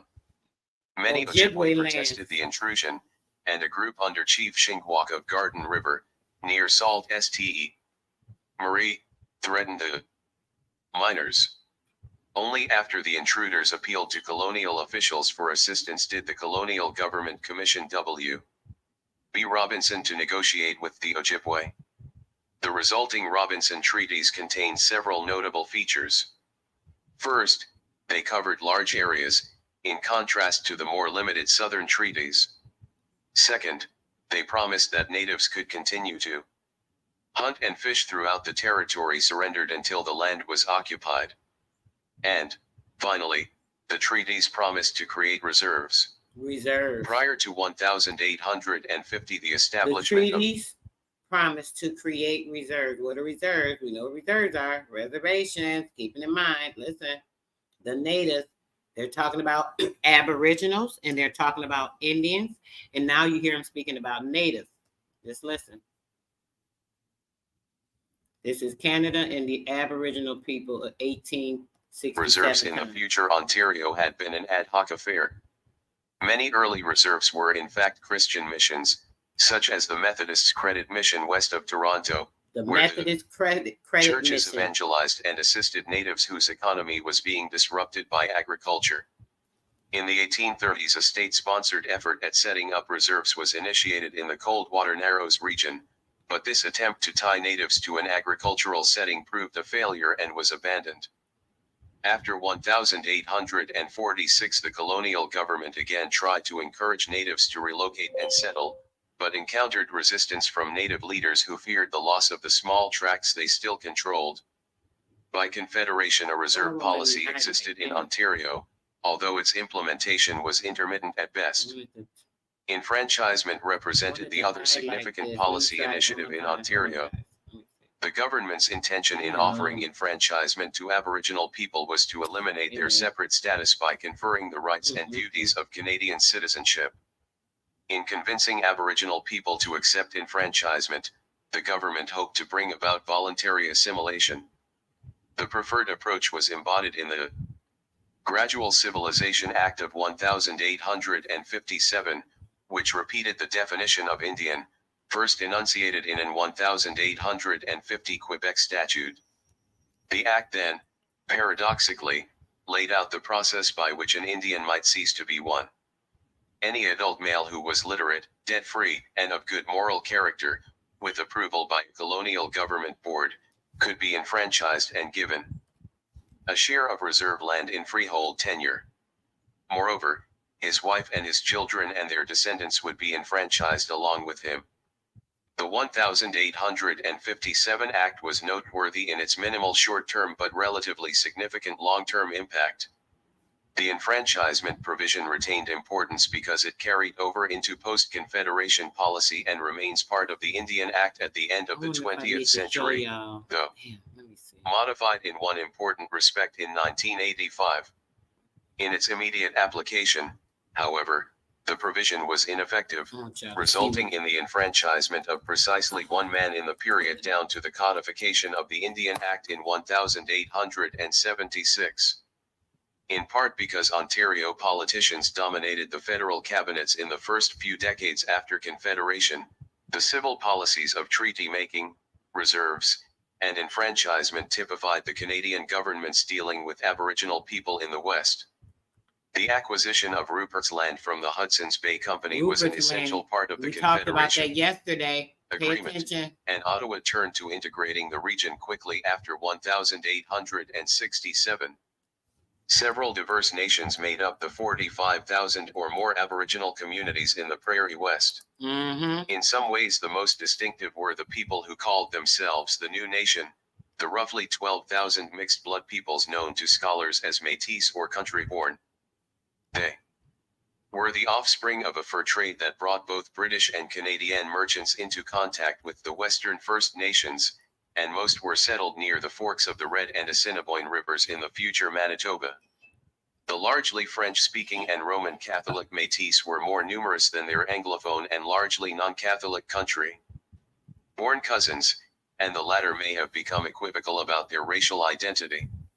Collectively, they had emerged by the mid-19th century as distinct in the West, a new nation. West and north of Red River were smaller settlements of Métis in the Saskatchewan district, as well as many tens of thousands of Plains Cree, Saulteaux, Western Ojibwe, Assiniboine, Dakota, and components of the Blackfoot Confederacy in the future Alberta. The Canadian government viewed the Plains peoples with respect and fear, for their numbers and martial skills made them a formidable potential enemy. However, the vitality of the economy that supported the Plains societies diminished with the steady decline of the buffalo herds. Before Confederation, the competition for this resource widened a gulf between Plains Cree and Blackfoot and culminated in a destructive war. The loss of life to warfare and epidemics brought Plains leaders to search for peace, achieved finally in 1871. To the west, beyond the mountains, lay dozens of other First Nations that the Canadian government would only slowly come to know. Both in the British Columbia interior and on its lush coast, Aboriginal communities still dominated, though their numbers were diminishing. Relations between British Columbia Indians and Europeans had begun in a maritime fur trade in the 1770s and evolved into a land-based commerce in pelts in the second decade of the 19th century, involving the interior and northern peoples as well. By the middle of the 19th century, disease had profoundly affected the indigenous population just as the opening of settlement and mining frontiers began to disrupt Aboriginal homelands. Between 1835 and 1885, British Columbia's Aboriginal population declined, principally as a result of disease, from 70,000 to approximately 28,000.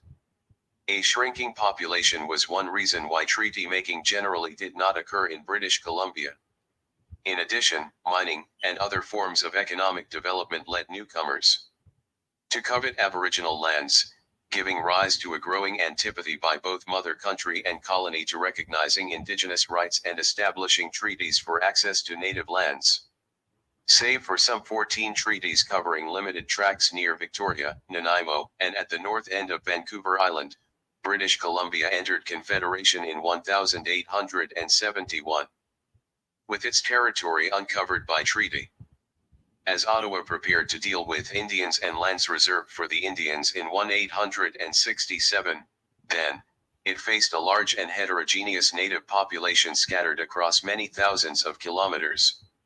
Moreover, no single pattern of interaction between Aboriginal peoples and newcomers had emerged, much less a uniform policy.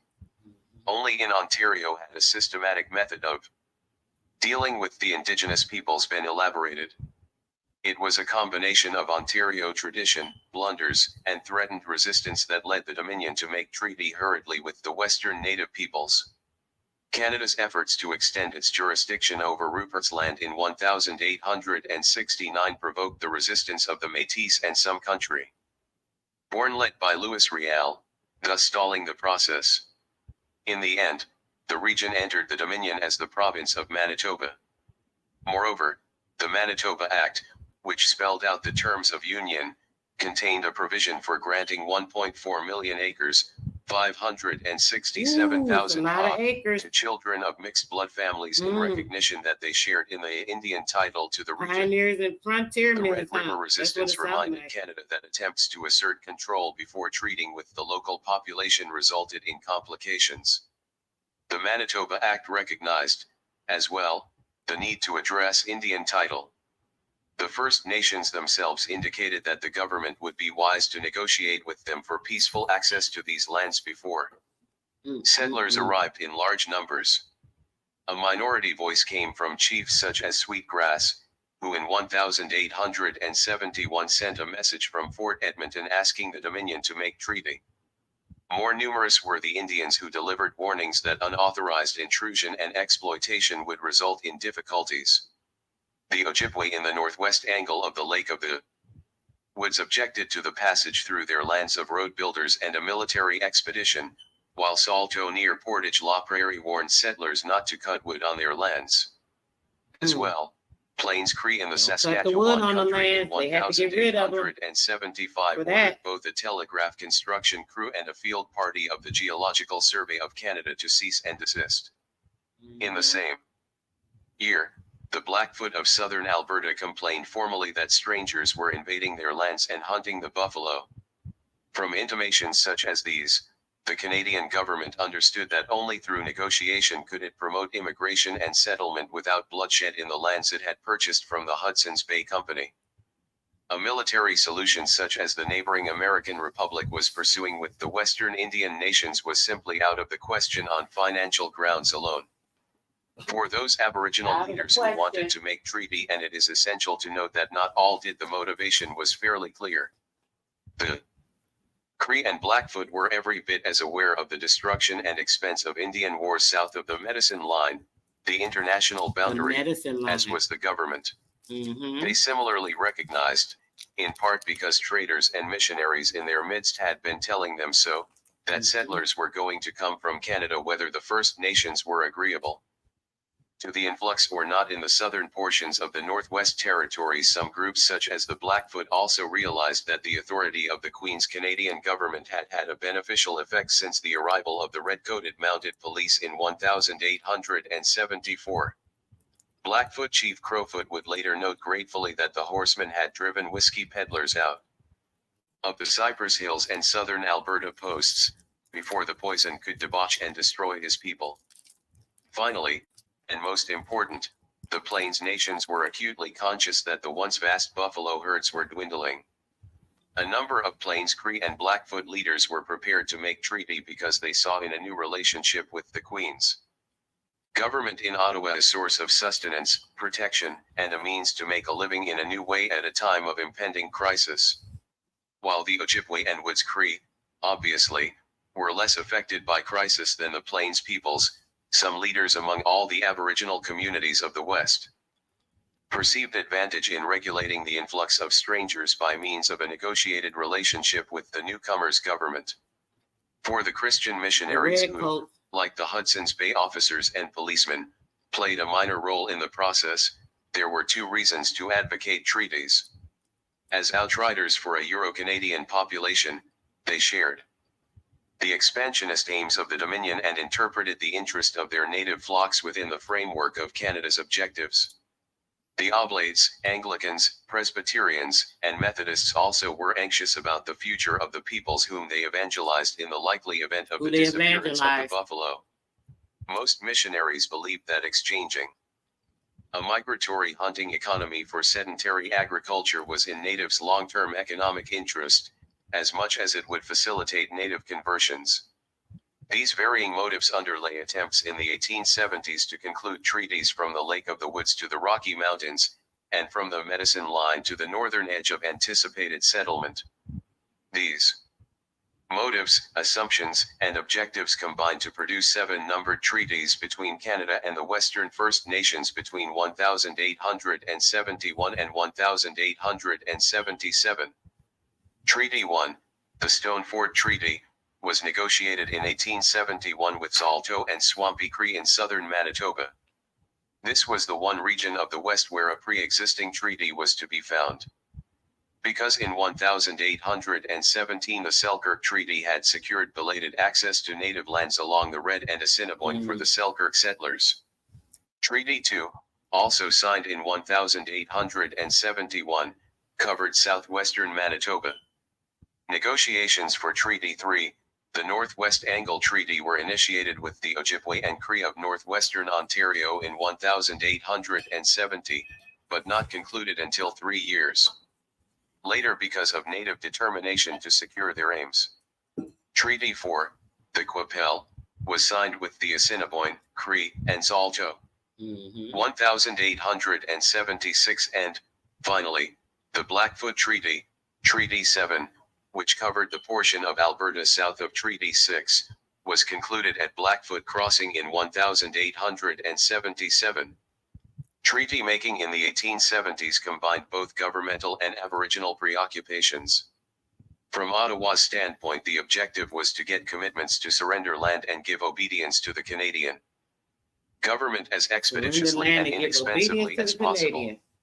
In pursuit of that object, treaty commissioners at first were authorized to make treaty for land and political control in return for modest initial payments, annuities, annual payments, and limited reserves to be set aside for the native peoples. However, government negotiators usually found fulfilling their mandate difficult in the face of native demands and determination. Aboriginal negotiators were influenced by the concepts of relationship and reciprocity. The first meant that they sought assurances of peace and protection from the Crown. Some, such as the Plains Chief, Big Bear, explicitly rejected any notion of Canada's sovereignty, at least until starvation forced him into treaty in 1882. Treaty 6 represents the most fully realized concept of a relationship between Canada and natives that would protect the latter. This treaty provided assurances of government aid in the event of pestilence or famine, as well as a medicine chest. For Aboriginal negotiators, achieving a reciprocal... Mind you, I want you guys to keep in mind, look at the timeline. This is 1882, right? So they're getting this all together. Remember, they're talking about pestilence, famine, medicine, the medicine chest. They, I'm going to show you guys, what is it? I'm going to pull up. I'm going to pull it up too. The credit mission. I'm going to show you guys something about these credit missions they were talking about and the importance of that.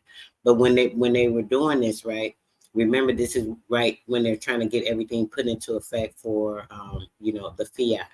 The fiat came like 30 years, 30, 40, let's see, 50 years later. So, they plan things like 100 years ahead of time. So during this time, they're getting things ready. I mean, they got to get all the things in order. They got to get, the people out of sovereignty, so on and so forth, blah, blah, blah. So keeping in mind, this is leading up to the time of the fiat and the trading. They're going to get into the trading of the fur in a minute. I may stop it just to show you guys about these credit missions, but maybe when we get to that point when they start talking about that. Pact meant that they got something roughly equal in significance to what they were surrendering. They were giving up the exclusive control and utilization of a large territory, a land base that sustained them. Surely reciprocity meant that in return they would acquire new ways to guarantee their livelihood. The desire to have the treaties reciprocally embody means of subsistence led native leaders to insist upon promises of farming implements, seed, and livestock, ammunition and twine for hunting and fishing, and even schools on reserves that would prepare their offspring to earn a living in ways approximating Euro-Canadian practice. Indeed, many of the most provident features of the numbered treaties resulted from Aboriginal initiative, not government farsightedness. The same motives on the native side led to a steady expansion of terms, most notably in the size of reserves promised, or the magnitude of the initial cash and annual payments. Early treaties promised reserves of 160 acres, 65 ha, per family of 5, for example, but most later ones quadrupled the figure. At the end of the bargaining day in 1877, Canada attained its territorial objective, but at a far higher price than it had intended to pay. Most native leaders believed they had secured their chief goal, a formal relationship with the Canadian government, although they had fallen short of other bargaining objectives. Almost as important as what was achieved was the fact that a significant minority of leaders declined to take treaty between 1871 and 1877. Most prominent among the Plains holdouts were Little Pine and Big Bear, important Cree leaders who would be forced into treaty by hardship after the buffalo dwindled away. Part of Big Bear's reason for holding out was his doubt that Ottawa would do what its treaty commissioners promised. By the early 1880s, Western Native leaders concluded that Big Bear had been right. Canada's implementation of the treaties was dilatory, niggardly, and legalistic. Native leaders, who had emphasized creating a relationship when they took treaty, were shocked and disheartened by the government's perfidy. When they and their descendants in the 20th century talked of government violations of the spirit of the treaty, they were alluding to Ottawa's narrow interpretations, pettifogging enforcement, and grudging modifications of the letter of the numbered treaties. Although negotiating the numbered treaties in the 1870s was an important chapter in the long history of Aboriginal-white relations, it would not be the last. After 1877, the government took the position that it did not want to treat for more land unless and until Euro-Canadian settlers and entrepreneurs demanded access to native-controlled regions for economic white relations, showing you the difference between the Aboriginal of the niggardly, as he said, the niggardly Aboriginals, right? The niggardly Aboriginals and the white relations / the white relations, the relation between the two separate entities. Pay attention. Purposes. That was part of the reason why British Columbia remained almost totally out of treaty until 1899, when Treaty 8 embraced its northeast corner. Exactly. The onset of northern economic development, particularly the discovery of gold in Yukon, led to the negotiation of Treaty 8. Similarly, Treaty 9 in northern Ontario, Treaty 10 in northern Saskatchewan, and Treaty 5B in northern Manitoba were concluded in 1905, 1906, and 1908 in response to growing economic interest in the resources of these northlands. The final treaty of this period, Treaty 11, exemplified the point. It was negotiated with the Dean of part of the Northwest Territories in 1921, a year after oil was discovered at Norman Wells. The rest of the country, most of British Columbia, Yukon, part of the territories, and northern Quebec would lie outside formal land treaty. It was appropriate that the treaties of the 1870s promised both reserves for farming lands and implements and livestock with which to farm, because the phase that followed treaty making was dominated by a complex of measures known as the policy of the Bible and the plow. As the phrase implies, the policy led to a mix of programs that relied heavily on missionary bodies and aimed at converting Aboriginal people into self-sufficient individuals who would earn their living in ways similar to, and compatible with, those of Euro-Canadians.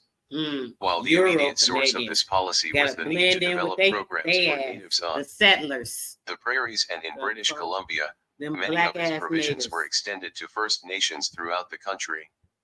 And the most pervasive feature of post-Confederation policy was its assimilationist purpose. A lot of these Canadian Aboriginals, right, when they were settling over there with the pioneer men, the homesteaders and everything came from Europe, right? They were blending in because remember they were dark. A lot of them were dark, and then a lot of them were white. Remember we were reading the story yesterday. It was explaining to you guys about ethnicity everywhere.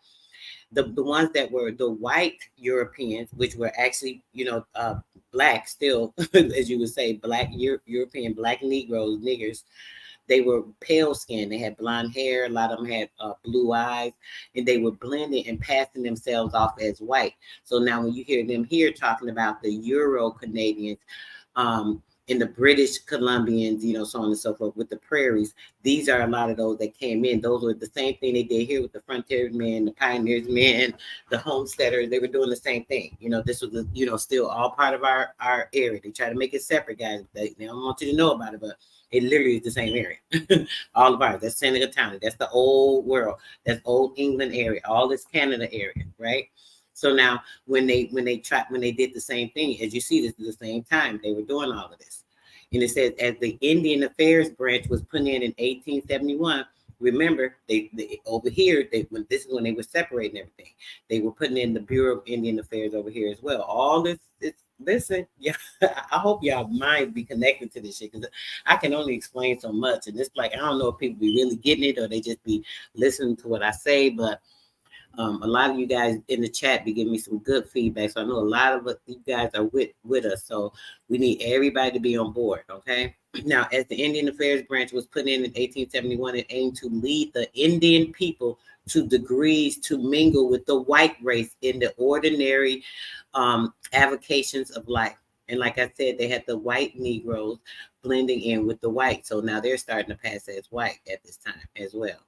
As the Indian Affairs branch put it in 1871, it aimed to lead the Indian people by degrees to mingle with the white race in the ordinary avocations of life. Continuity between pre- and post-Confederation practice surfaced in the 1869 Gradual Enfranchisement Act. This statute, which applied to Indians in the central provinces only, retained the Gradual Civilization Act's provisions for voluntary enfranchisement. However, it also restricted the definition of Indian status by introducing the notion of a blood quantum or minimum percentage, in this case 25 Aboriginal heritage, and it introduced an ominous novelty, an attack on native self-government. The blood quantum remained a criterion of status for only a short time, but the assault on native governance proved enduring. The 1869 Act allowed government to order that the chiefs of any tribe, band, or body of Indians shall be elected, and potentially to remove life chiefs. For dishonesty, intemperance, or immoral life, these vague criteria were to be interpreted, of course, by federal bureaucrats and politicians. The governance provisions of the 1869 Enfranchisement Act would remain a core element in federal Indian policy for over a century, but the provisions concerning elective political institutions over time would become more coercive. In the first Indian Act, 1876, the federal government broadened its self-bestowed power to depose hereditary chiefs for dishonesty, intemperance, immorality, or incompetency. An 1880 amendment empowered officials to impose an elected band council on a community whether it wanted European-style electoral procedures or not.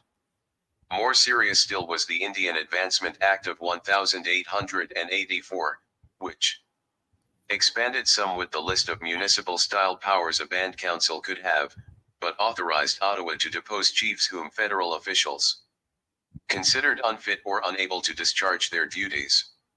The potentially oppressive provisions of the Advancement Act became a permanent part of federal policy when they were integrated into the Indian Act of 1906.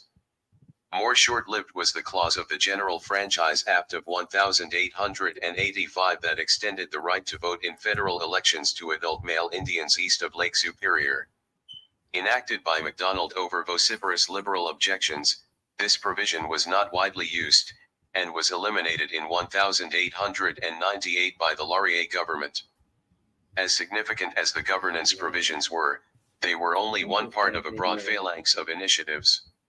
Central to the overall policy of the Bible and the Plow was the concept of enfranchisement, which would remain part of the Indian Act beyond 1927. Here, as in the governance and other provisions, what novelty crept in during revisions lay in the direction of greater restriction and coercion. The 1869 Enfranchisement Act, for example, strengthened the gender discrimination inherent in the definition of Indian by providing that a female with Indian status who married a male without status, whether non-native or simply non-status Indian, would lose her status forever. Lose her status forever. Would her children and descendants. This discriminatory provision would remain direction of greater restriction and coercion. The 1869 Enfranchisement Act, for example, strengthened the gender discrimination inherent in the definition of Indian by providing that a female with Indian status who married a male without status, whether non-native or simply non-status Indian, would lose her status forever. So, too, would her children and descendants. This discriminatory provision would remain a part of Canadian law until 1985. Another coercive attempt to foist enfranchisement on selected males did not last long. The original Indian Act conferred automatic enfranchisement on any man who graduated from university or entered one of the liberal professions such as law or religion. This measure was removed in the amending Act of 1880, but educated males and members of the professions remained eligible for voluntary, automatic enfranchisement. All these provisions had a consistent thread. They sought to whittle down the number of Indians, whether by marriage outside the community, voluntary enfranchisement, or loss of status through advanced education. Indian policy, in other words, aimed at converting Indians into citizens by the dubious legal mechanism of enfranchisement. Other aspects of the policy of the Bible and the Plow, such as schools and measures to attack Aboriginal cultural and spiritual traditions, had the same goal of reducing the number of Indians by assimilation. Missionaries in Upper Canada had emphasized schooling as an assimilation mechanism since the 1820s. In 1846 they and the Indian Department added a type of residential school known as a manual labor school. These institutions, like predecessors in 17th century New France and late 18th century New Brunswick, had invariably proven futile. The problem was that native peoples, though often wanting their young to learn skills in Euro-Canadian schools, rejected efforts to assimilate their children and took exception to the school's failure to look after their offspring adequately in residential institutions. In spite of this record, Canada proceeded to reenact most of the earlier failures from 1883 on. The numbered treaties promised a school on reserve, but government and Christian missionaries believed the on-reserve institutions inadequate both because they were plagued by poor attendance and because they were not effective as instruments of cultural assimilation. As a consequence of this thinking, Ottawa enunciated a policy in 1883 that stressed what it called industrial schools. These facilities would be operated by the missionary bodies and funded for the most part by the Department of Indian Affairs, which had been set up in 1880. The industrial schools were to train children in trades such as carpentry. Listen, the industrial schools like the Carlisle Indian School, all these training camps, they set up, they were boarding schools, if you're familiar with boarding schools. So bring them in and setting up, as I told you guys, once they have the plantation, now they create this nation, and they can have a false chief. And then they're now creating the industry that they can trade out. helping with the trade market. They basically servitude, slavery. They come on the reservations that is to reserve the nation, reservation to reserve a nation, being a citizen, sitting us in a spot, basically to reserve, right? And it's all set up on the platform of getting or taking residence on the land. I hate when it stops like that. Let's see. It go back. Oh, I gotta borrow it again. Hold on, guys. Hold on. Let's see.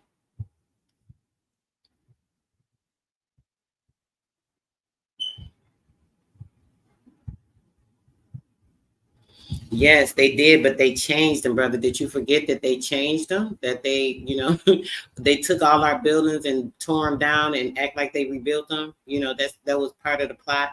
That has to do with all of the copyrights, having the new ownership. Same thing they did with moving the rivers and creating the dam for the electricity companies. It's all partly in their plans. So yes, of course, we do know that we had all of this. We know we had all this for umpteen years before they even thought of. But the fact of the matter is they came and rebuilt. This is all about reconstructing and changing over. This is why people think that Europe is England. This is why people are so confused. This is why when I try to show this information and bring it up to people that know so much, they want to argue with me instead of seeing what happened. It was all part of the reconstruction in order to take over the royalty, the land, the blue bloods, all the like literally the royalty, because we were all kings and queens. Yes, we were the chiefs of a tribe. The chief was like your dad. Your dad is your chief. But it wasn't the chief that way. They were kings and queens. We were kings and queens. Like, really?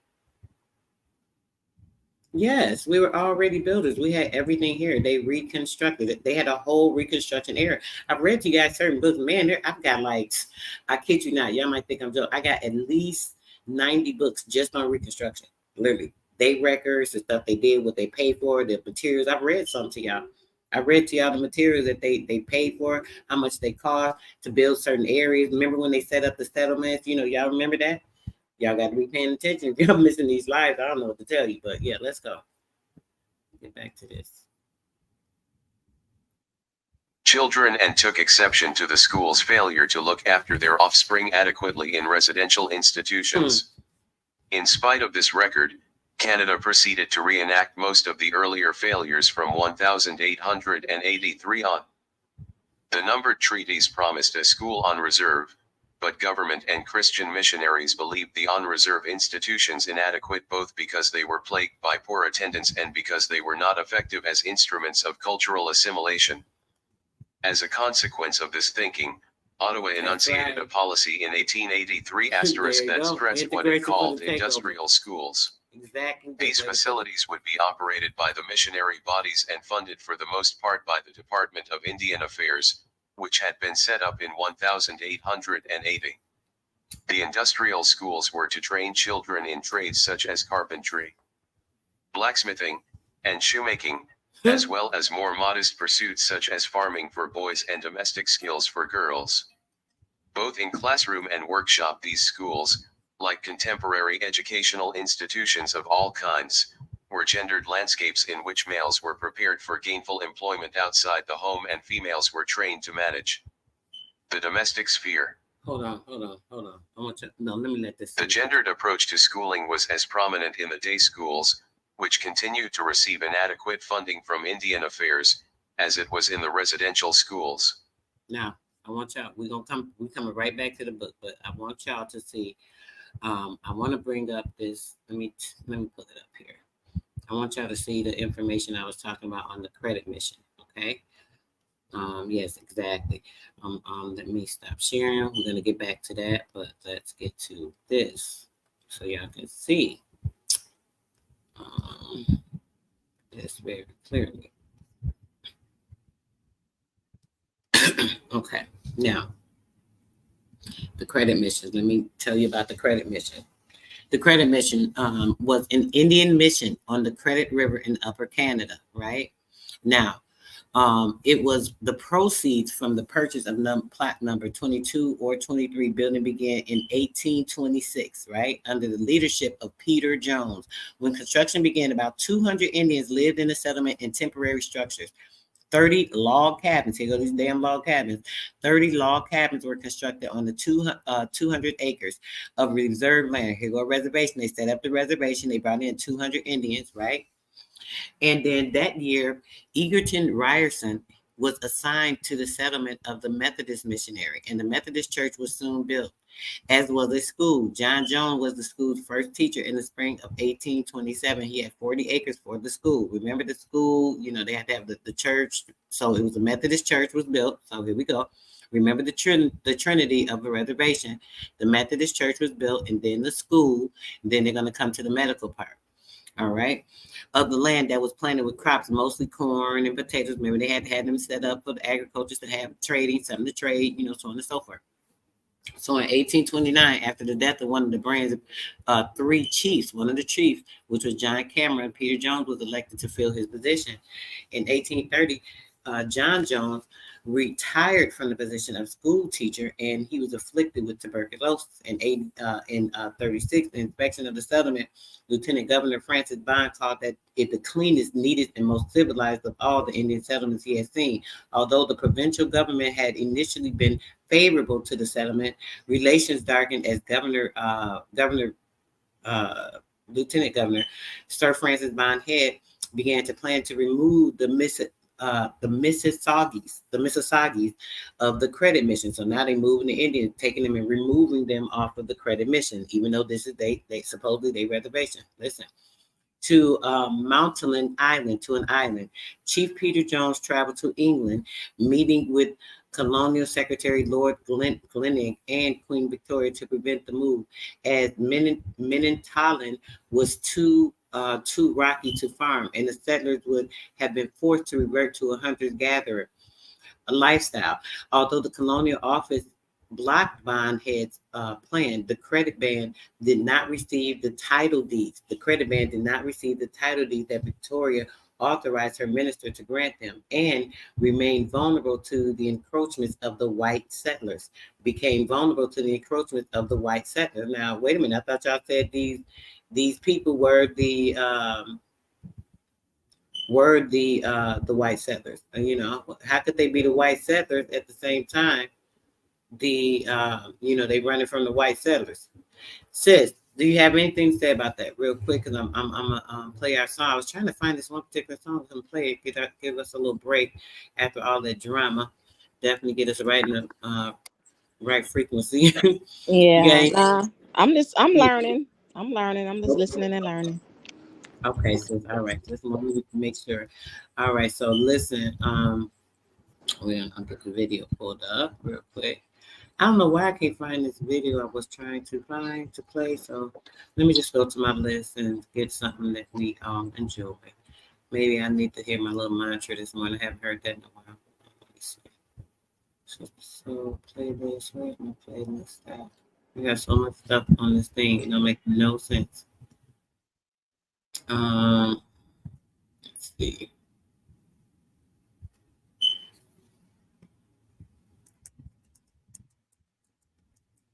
I don't know why I can find this stuff, but let me just pull up the song.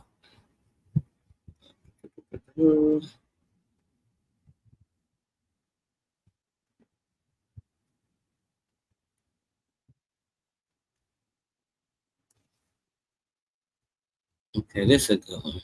Get me in a good frequency.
So valid. Don't get triggered. It ain't easy. Never mind.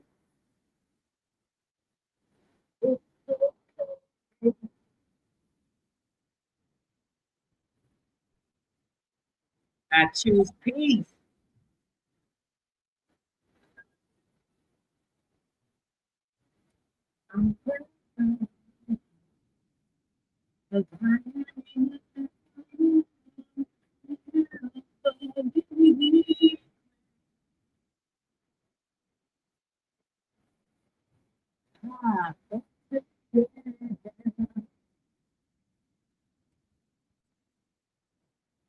So adaptable. Let it go. Shrug it off.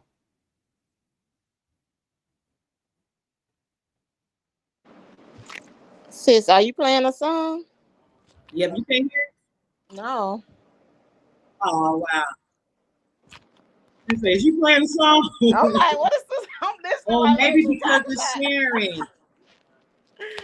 I'm Oh, like, what is she no, talking the about? other one. Oh, that's crazy. Hold on. That's so funny. That's so funny. I'm just jamming with you. Like, You hey, saw you was getting it. You was getting it, girl. Okay, hold on. Here we go. Let me play my girl real quick. Lord help me. Shout out to King Sis. Let's go. Can you hear it now, sis? I think it's because I had the book sharing. Yeah, I hear it now.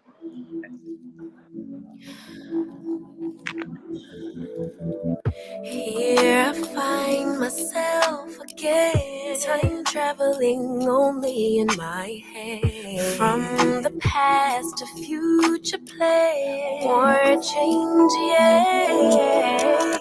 My emotions are valid, but the goal is not to be triggered every time. Never mind, it's just life. It's okay for my sanity to choose perfect peace, and I'll forever and always be present. I am enough as I am. I am fully equipped. Even when the tide and the currents start to shift, I am adaptable. I am adaptable. Let it go, let it go, let it go, Let it go. It's Let it safe for go. me to be grounded in the present.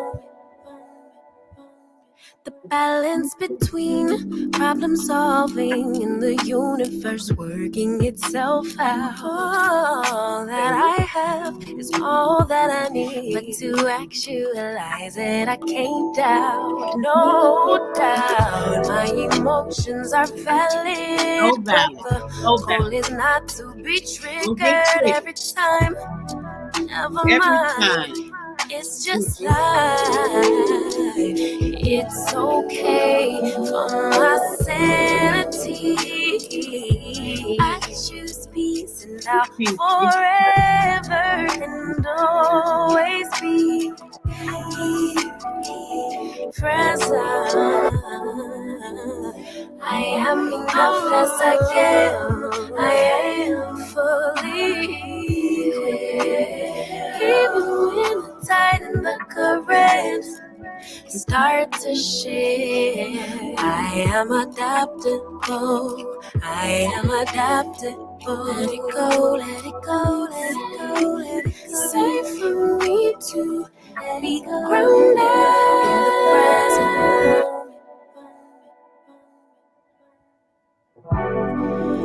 I honor God when I honor me.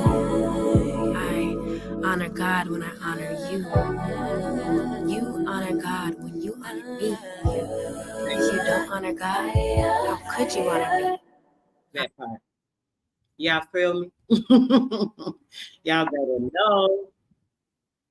King says, okay, we're gonna get back to the book, guys. I lightened up the mood a little bit. Definitely, that's like one of my favorite little mantras.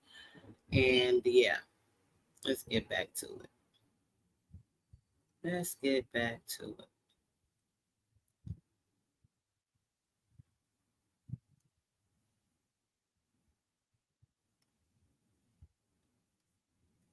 I started over now just because The numbered treaties promised a school on reserve, but government and Christian missionaries believed the on-reserve institutions inadequate both because they were plagued by poor attendance and because they were not effective as instruments of cultural assimilation. As a consequence of this thinking, Ottawa enunciated a policy in 1883 that stressed what it called industrial schools. These facilities would be operated by the missionary bodies and funded for the most part by the Department of Indian Affairs, which had been set up in 1880. The industrial schools were to train children in trades such as carpentry, blacksmithing, and shoemaking, as well as more modest pursuits such as farming for boys and domestic skills for girls. Both in classroom and workshop, these schools, like contemporary educational institutions of all kinds, women. Y'all hear were that? gendered landscapes. And domestic for the women and girls, right? Y'all hear that shit? So y'all know that the women, right, were the ones that farm and till the land. We had the growing thumbs. We originally have them. We're more tied and kinetically connected. We are literally kinetically connected with our womb to the land. Like whether y'all know that or not, or realize the strength and power of that shit. It is what it is, hate it or not. But in the fact of it, the women actually tilled the land. We've read that many times. It said the women took care of the land. The men would help, with whatever she needed, but the women took care of tilling the land. But what they did, they just told you, they domesticated them. They started domesticating the women. This made a whole change, making them the slave. Let's go. In which males were prepared for gainful employment outside the home and females were trained to manage the domestic sphere. The gendered approach to schooling was as prominent in the day schools, which continued to receive inadequate funding. The women were trained because they were trained to manage the domestic sphere, the whole area or genre of domesticality was put on the woman. Domesticizing the woman, taking her out of her natural place, making a whole change in everything, right? That all goes into putting her into the servitude or slavery of the man because, now he the one got to go out and make a living and do all these things. And, she's going to just sit around and not use her skills and everything that she's supposed to do to actually run everything, put her in the back burner. From Indian Affairs, as it was in the residential schools. Between 1883 and 1923, an extensive school system developed. Industrial schools increased in number after the creation of the first 3 in the territories in 1883, but the smaller boarding schools continued as well, and both types coexisted with numerous on-reserve day schools. Although the industrial school system was aimed initially at the Prairie region, it quickly spread to BC and Ontario. In the latter case, it was largely a matter of declaring. I'm gonna try not to stop again. Keep in mind, right? The red coats, y'all keep hearing the red coats. These are the same people that are now the Red Cross, right? The red coats with the Red Cross administration for all of these things they were like setting up, being a part of the whole plan. But yeah, that's a whole nother story. I may read some information on that. I got a couple of books on that crap. But yeah. Existing schools, such as the Shingwak home in Sault Ste. Marie, to be industrial establishments. However, in the early 20th century, new industrial schools were created, particularly in northern and northwestern Ontario. With the exception of the southern shore of James Bay, no residential 1929. schools were I created in gotta stop Quebec it. until 1929. Remember, this is all right at the time. Now we're getting to the time of the creation of the fiat system and the New Deal through President Roosevelt. At this time, they were setting up everything because they were still in taking everything from in the fur trade that was going on in Canada. So yeah, pay attention to this. the middle of the 20th century. Similarly, maritime Canada did not have a modern native residential school until the opening of Shubenacadie, Nova Scotia, in 1929. Residential schools were not provided in the East.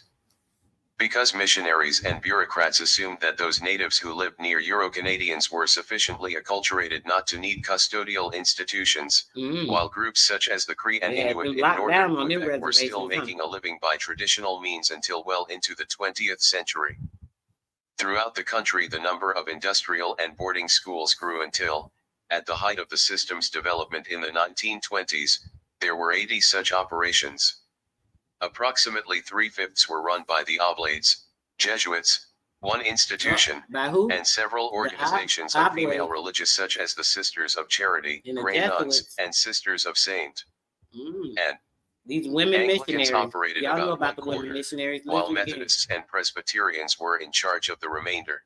Let me take that back. Throughout the country, the number of industrial and boarding schools grew until, at the height of the system's development in the 1920s, there were 80 such operations. Sisters of Charity, the Grey Nuns, Approximately Sisters of 3/5 Saint were Anne. run by the Oblates, Jesuits, one institution, and several organizations of female religious such as the Sisters of Charity, The Grey Jesuit Nuns, Church. and Sisters of Saint Anne. Anglicans operated about one quarter, while Methodists and Presbyterians were in charge of the remainder.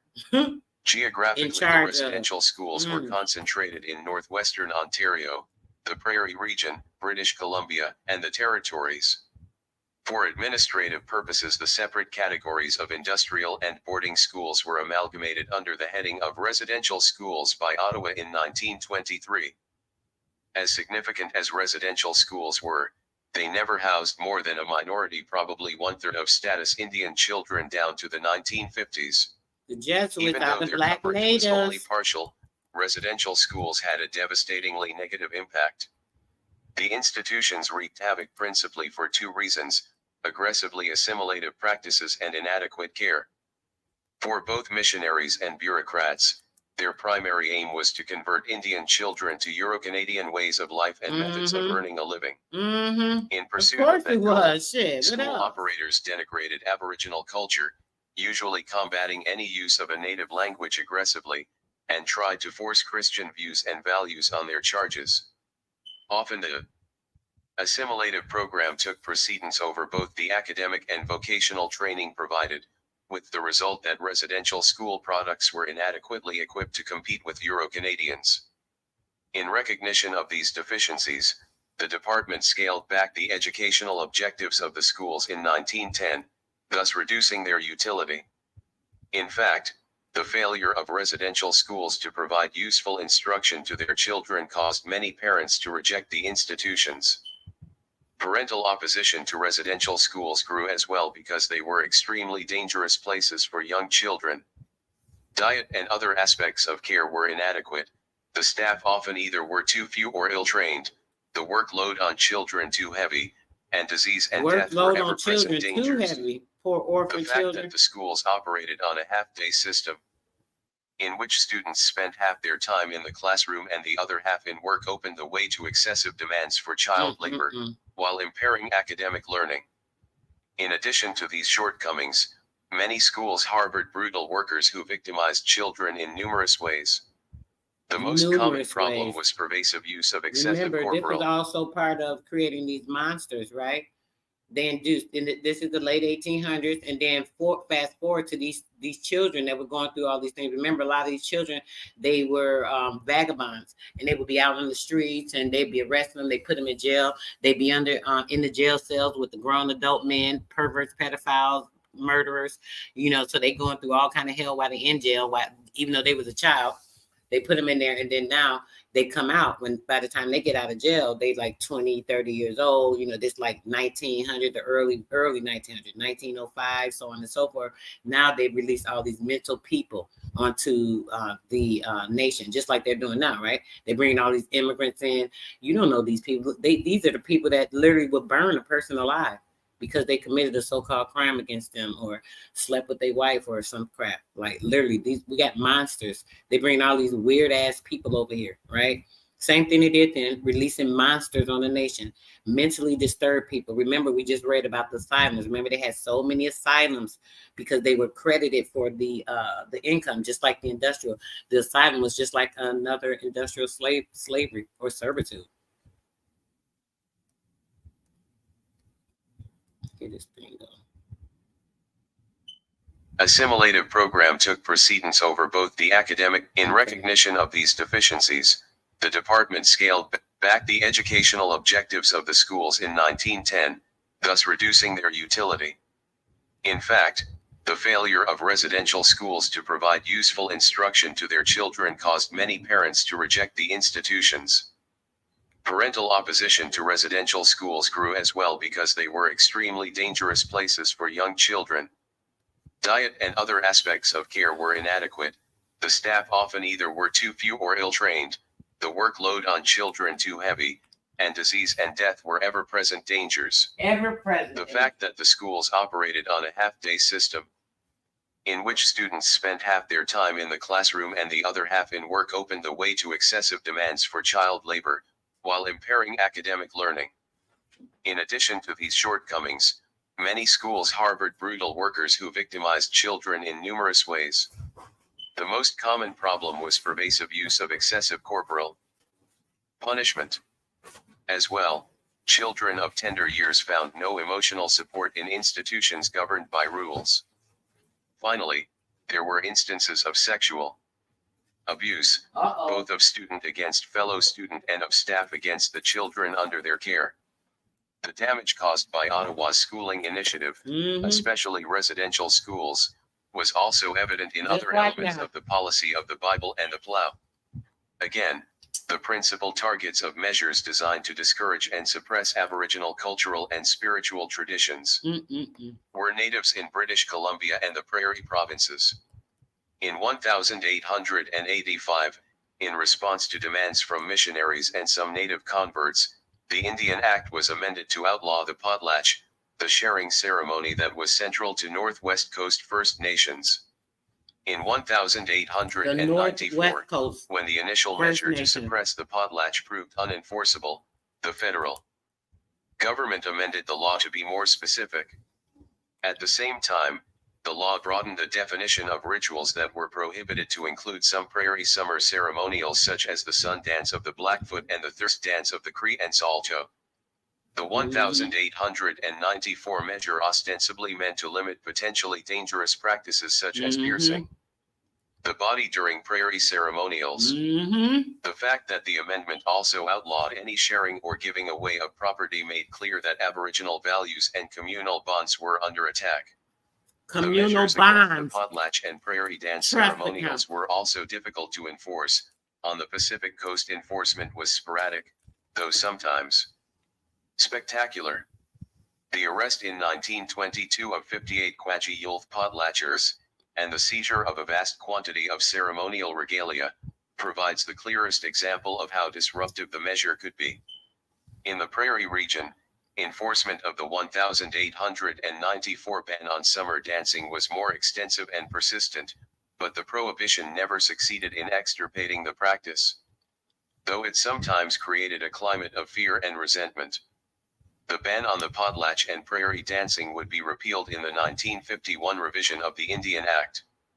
It was no coincidence that the industrial schools policy and the potlatch ban both took shape in the mid-1880s.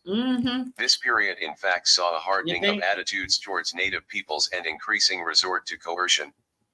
To some degree, this harsher atmosphere resulted from the Northwest Rebellion of 1885.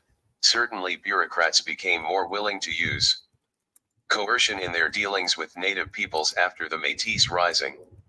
However, the rebellion was more excuse than reason, for only a tiny minority of First Nations communities took up arms, and these few usually were cases of hard-pressed young men resorting to violence in the heat of the moment.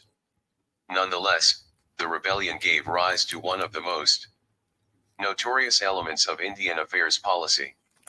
As an emergency measure, the department in May 1885 prohibited prairie Indians from being off their reserve without the permission of the Indian agent. The restriction persisted after the cessation of hostilities, becoming known as the pass system. Since the pass system had no legal basis, and since the mounted police refused to enforce it after 1892, it is not clear how effective it was or even how long Indian affairs tried to use it. The pass system was part of an arsenal of weapons used by Ottawa in its efforts to control and reshape native behavior, especially on the prairies.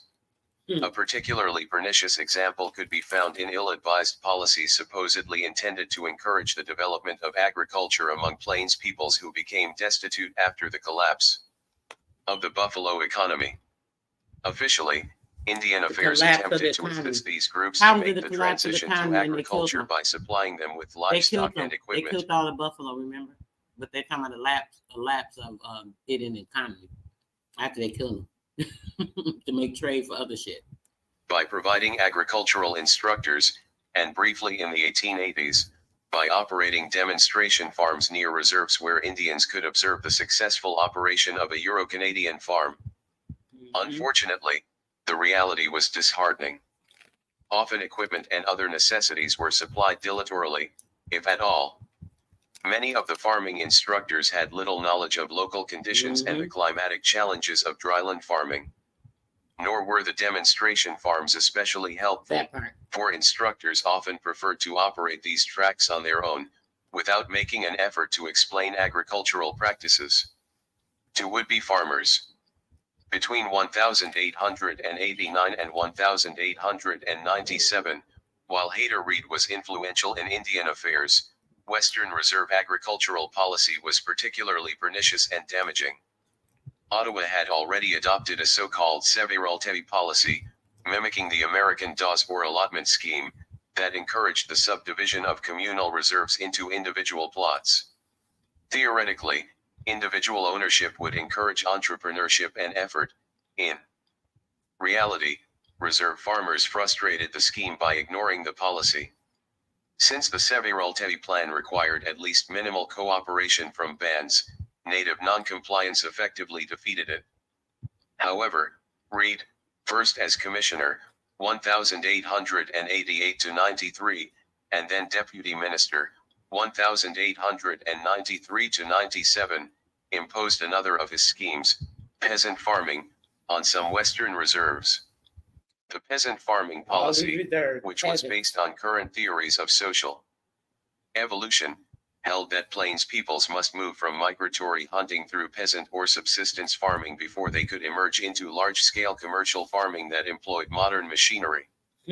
Accordingly, they were required to sow seed by hand, cut their grain with sickles rather than mechanized reapers, and extract the valuable grain from chaff with flails rather than mechanical harvesters.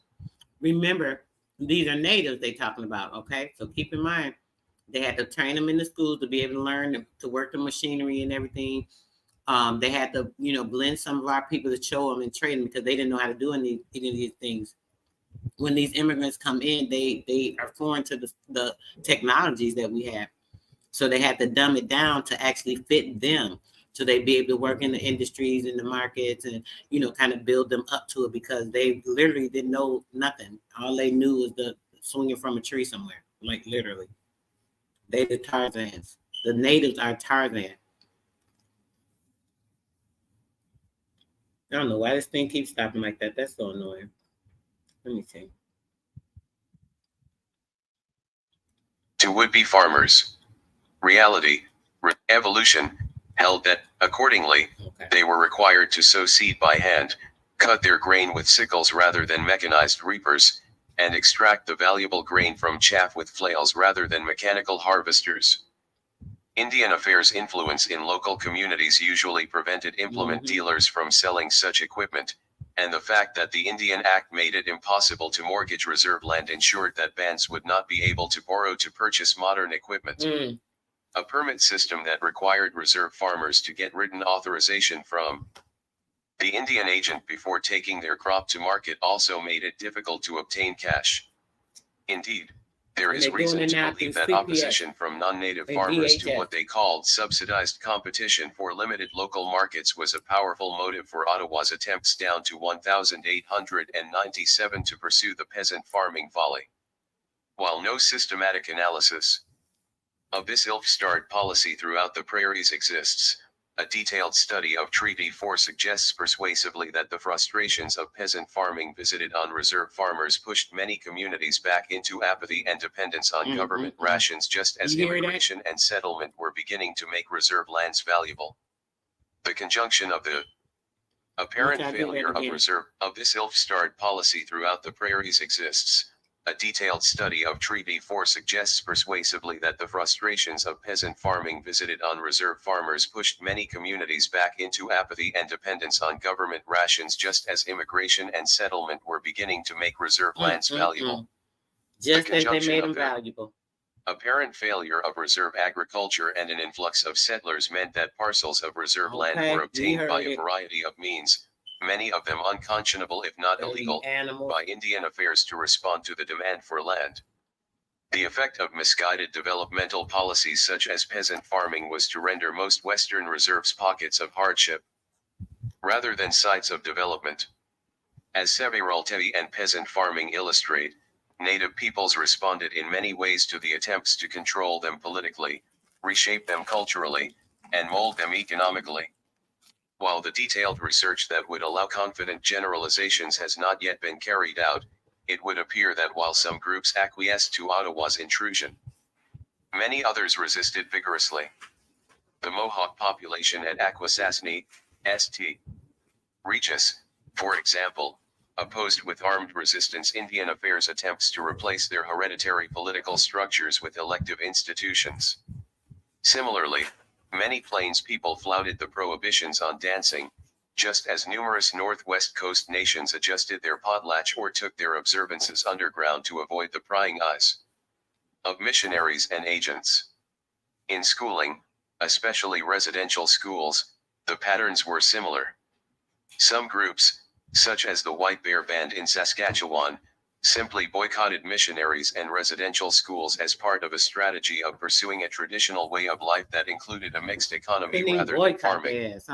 Other communities gave the appearance of cooperating with missionaries and bureaucrats, although in many cases traditional practices persisted clandestinely. Whatever successes native communities had in combating the policy of the Bible and plow, it nonetheless had destructive consequences. Even groups that resisted attempts to change them politically, spiritually, and economically were still subject to the demoralizing impact of official censure and Christian denigration. For children who attended residential schools, these psychological blows were probably even stronger than those experienced by their parents. Moreover, the residential schools inflicted a heavy loss of life on the student populations. During the Great War, the Deputy Minister of Indian Affairs acknowledged in writing that up to half of residential school inmates did not live to use the knowledge they acquired in these institutions, as the horrific rates of disease and death in these schools indicate. The policy of the Bible and the plow had serious consequences for native peoples, even if the individual measures were often ineffective in their original intentions. As the 20th century rolled on, Indian Affairs responded to the failure of its policy of cultural transformation with its usual approach of continuity and change. The continuation of obsolete practices was attributable to bureaucratic dimness and missionary opposition to change. For example, as noted earlier, when entrepreneurs became interested in northern resource development, Ottawa responded with treaties that differed little from the measures that had failed in the prairies. On the other hand, when the Liberal government of Sir Wilfrid Laurier tried by 1910 to phase out some of the worst residential schools and replace them with what it called new improved day schools, the opposition of the Catholics and some non-Catholic missionaries in Western Canada made eliminating schools politically impossible. The best that Ottawa could do was insist on better standards for health and care. Ottawa Nation. With minor tinkering, schooling policy would stumble on until new ideological suppositions and improved finances made real change possible after the Second World War. A novel aspect of government policy in the 20th century was greater use of coercion, most notably with the land issue in British Columbia. For example, since schools of all kinds did not seem to work the transformations bureaucrats desired, the Indian Act was changed by a series of amendments from 1894 on to create and enforce compulsory attendance. A similar pattern prevailed with the prohibitions on the potlatch and prairie dancing. Enforcement difficulties constituted one of the reasons why Parliament in 1918 amended the Indian Act to allow agents, who were also magistrates, to deal with breaches of this measure as summary rather than indictable offenses. This alteration allowed agents to act as police and judge, avoiding regular courts that could not always be counted on to convict. However, a more outrageous example of the greater reliance on coercion was found in enfranchisement. Provisions allowing adult males to give up Indian status and become citizens, a core provision of the Indian Act, had consistently failed to produce sufficient enfranchisements. Finally, at the behest of long-serving official Duncan Campbell Scott, the Union government introduced involuntary enfranchisement for selected male.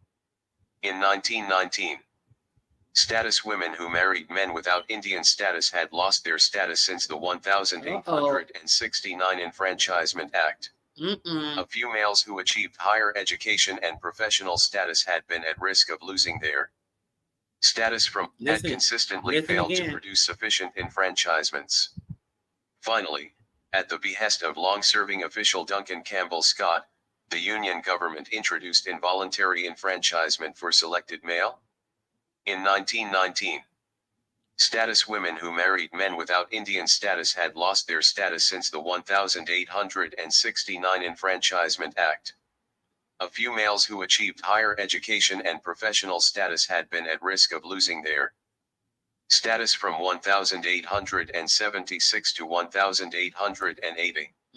Now Ottawa proposed to strip status from any Indian men whom the department deemed ready for the change. Basically. This involuntary enfranchisement clause was repealed 2 years later after a change of government, but the fact that it was ever on the books reflected the government's exasperation at the failure of its policy. Involuntary enfranchisement would return to the Act in modified form in 1933 and remain until the 1951 revision. Unthinking continuity and coercive innovation could also be found in Canada's handling of the British Columbia land question. As already noted, very little territory there was covered by treaty during the colonial period, and the terms of union in 1871 required the province to transfer Crown lands to Ottawa in trust for the use and benefit of the Indians. The national government found that even its modest proposals for reserves in British Columbia provoked strenuous opposition from Victoria. Inability to reach agreement on how much land was to be allocated to reserves produced a breakdown by the 1880s, just as First Nations in British Columbia began to protest against incursions on their lands. Ottawa established a commission to draw up boundaries, but numerous meetings with Native groups in the 1880s and 1890s produced little progress, thanks to stubborn provincial opposition. On the eve of the Great War, the two levels of government, recognizing that further delay would only worsen matters, established a joint royal commission to review the allocations for reserve lands that had already been made. Although many bands hoped that the McKenna-McBride Commission, as it became known, would produce larger allocations, the results of the commission's work represented a setback. When McKenna-McBride reported in 1916, it recommended making about 47,000 acres, 19,035 ha, of existing reserve land available to settlers, compensating the bands with approximately 87,000. Here come the Jesuits, here come the Jesuits, here come the Redcoats, here come the frontiersmen, the pioneersmen, here come all of the black-ass natives taking over our ancestors' shit, 47,000 acres to be exact, and reserving the land and making it available for these settlers, right? Saying they're compensating them, the bands, with approximately 87,000 acres. 35,235 ha, that were usually poorly located and less valuable. These menacing recommendations galvanized many of British Columbia's First Nations into combining forces for political action. Indeed, the land question had earlier stimulated political protest by the Squamish, whose chief, Joe Capilano, in 1906 had traveled to London to petition the Crown, and by the Nisga'a, who in 1913 addressed a petition to the Judicial Committee of the Privy Council. In 1916, British Columbia natives organized the Allied Tribes of British Columbia, a broadly based movement to combat the McKenna-McBride proposals. The Allied tribes agitated energetically against McKenna-McBride without much noticeable result, their campaign culminating in an appearance before a parliamentary committee investigating the question in 1926.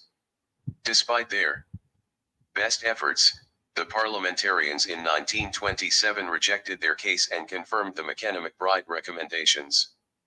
The aftermath of this phase of the land question in the province was a 1927 amendment of the Indian Act that serves as a fitting conclusion to the long period of attempted tutelage and control. The 1927 revision of the Act outlawed any organizing or raising/giving of funds for pursuing a native land claim. This violation of freedom of association and of natural justice would remain part of the Indian Act until 1951, when, like modified involuntary enfranchisement and the prohibitions of potlatching and prairie dancing, it was repealed. Now, I hope you guys are following this and following me with the info. I'm going to show you guys something else real quick, right? Now, we're going to look at the the monetary times. Right, what was going on at this time, huh? I'm going to show you guys what was going on.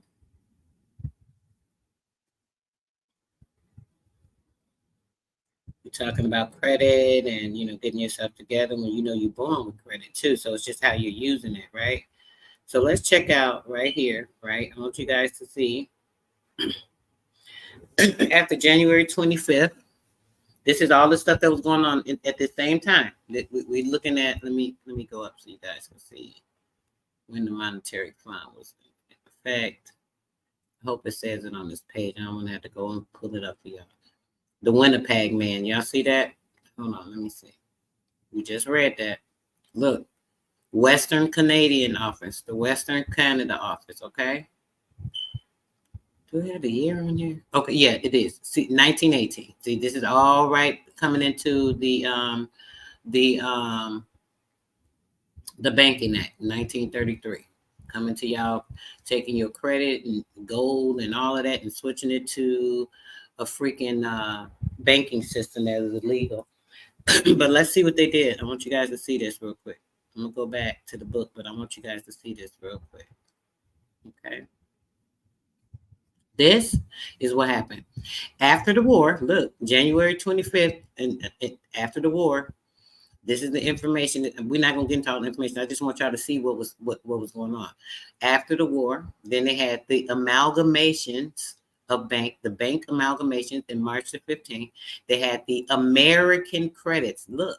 American credits, questions of the American credits. Oh, I want to tease y'all and show y'all that this is gonna be in the this information. I'm actually gonna go over this in the I keep forgetting to mention it, but I'm gonna mention it now. I'm having a banking pay-per-view. It's gonna have so much information. I'm also gonna be giving out information in regards to the treasury account, so on and so forth.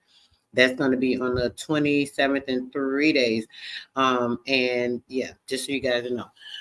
If you're interested in getting all the information, Tony is, we're trying to do some stuff to get y'all credit and everything situated. And at the same time, what I'm trying to do as well is make sure that you guys are able to get yourself together. That's all I can say. But look, the American credits, questions on American credit, those credits I keep telling you about, y'all see it?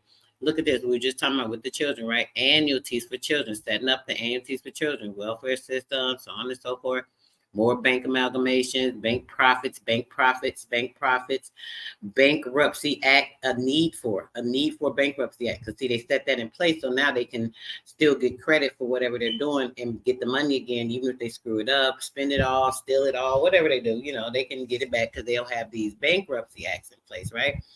Then they have the position of the Banks of England. Oh, Banks of England and the American credits. Why do those two coincide? Why are they in the same editorial when it comes to Canada?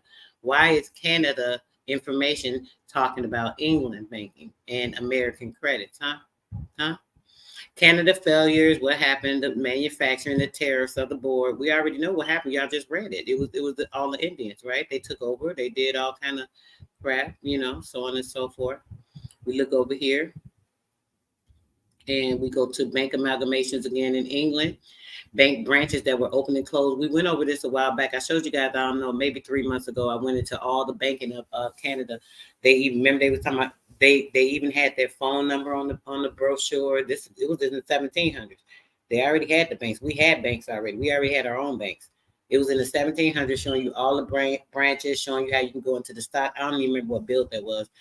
But y'all remember, anybody remember, putting one in the chat. It showed all the banking. It showed that they had telephone lines then. It was showing the trust. It was about the Canadian Trust Company. This all goes into the trust with your trust. Remember? Anybody remember that bill? Put one in the chat. This is going into the bank's clerks, the credits of the life insurance, the bank credits of life insurance, bank interest, so on and so forth. Okay. This is going to be a deep piece of information. So, yeah, I want y'all guys to make sure y'all tap into that. You got a couple of days, 2 days. I'm not going to be doing that last minute thing because that's so aggravating. Then people, I didn't get it, this and that. It just be too much. So if you miss it, you miss it. I'm sorry. But if you want to, you guys still have time to get in there so we can get that going. So let's get back to the book. I want y'all guys to have a clear understanding of that. Okay, I see a couple of ones in the chat. Y'all do recall that. Great. All right, I know y'all staying focused. Let's go. Probably got to start this over. This thing acting so stupid. Okay, let me see. Go back and then forward. Located and less valuable. A petition to the Judicial Committee of the Privy Council. In 1916, British Columbia natives organized the Allied Tribes of British Columbia, a broadly based movement to combat the McKenna-McBride proposals. The Allied tribes agitated energetically against McKenna-McBride without much noticeable result, their campaign culminating in an appearance before a parliamentary committee investigating the question in 1926. Despite their best efforts, the parliamentarians in 1927 rejected their case and confirmed the McKenna-McBride recommendations. The aftermath of this phase of the land question in the province was a 1927 amendment of the Indian Act that serves as a fitting conclusion to the long period of attempted tutelage and control. The 1927 revision of the Act outlawed any organizing or raising/giving of funds for pursuing a native land claim. This violation of freedom of association and of natural justice would remain part of the Indian Act until 1951, when, like modified involuntary enfranchisement and the prohibitions of potlatching and prairie dancing, it was repealed. England. As the extraordinary legislation of 1927 illustrates, in the half-century after Confederation policy moved steadily in the direction of increasing interference, attempted political control, and coercive efforts to transform native peoples culturally and economically. The few initiatives attempted in the period, such as Western treaty making, were inadequately implemented, and government often persisted with them, as in the North. In spite of their obvious shortcomings, policy in the prairie region, especially during the peasant farming phase, produced little economic benefit and soon became linked with oppressive controls such as the permit and pass systems. Educational policy was as much about cultural change as pedagogy, and its implementation in residential institutions caused a great deal of harm. Particularly after 1885, government officials increased their coercion and interference. Policies directed at Métis represented an exception, an aberration really, to this generalization. For a time in the 1890s and early 1900s, missionaries tried to promote Métis colonies, particularly in what became the province of Alberta. Soon these initiatives, too, were diverted to the benefit of incoming non-native settlers. In the 1930s, following Non-native recommendations of the settlers, Ewing huh? Commission, Alberta would establish 10 colonies for Métis, most of which have survived to this day. In the north between Confederation and the Great War, Canada's principal objective was to avoid incurring obligations to the Aboriginal peoples until Southerners began to covet their lands. Perhaps the clearest expression of this willful neglect of Northern peoples was Ottawa's attempt to shirk constitutional responsibility for the Inuit. Both the consistent purpose and the changing mood of post-Confederation relations with the Aboriginal peoples were captured in descriptions provided by leading politicians over the years. The Indian Affairs Branch in 1871 explained that Ottawa wanted to lead the Indiaffle people by degrees to mingle with the white race in the ordinary avocations of Y'all life. hear it? By 1887, an impatient Prime Minister John A. Macdonald put it more bluntly, "The great aim of our legislation has been to do away with the tribal system and assimilate the Indian people in Do all what? respects with the inhabitants of the Dominion, as speedily as they are fit for the change." Huh? By Say that 1920, again. of life. By 1887, an impatient Prime Minister John A. Macdonald put it more bluntly, "The great aim of our legislation has been to do away with the tribal system and assimilate the Indian people in all respects with the inhabitants of the Dominion, as speedily as they are fit for the change." By 1920, the Deputy Minister was even more brutally frank. "I want to get rid of the Indian problem, D.C." Scott told a parliamentary committee. "Our object is to continue until there is not a single Indian in Canada that has not been absorbed into the body politic, and there is no Indian question, and no Indian department." In the half-century after Scott's statement, the Aboriginal communities of Canada would begin to rise, organize, and resist the oppressive and assimilative treatment most of them had experienced since Confederation.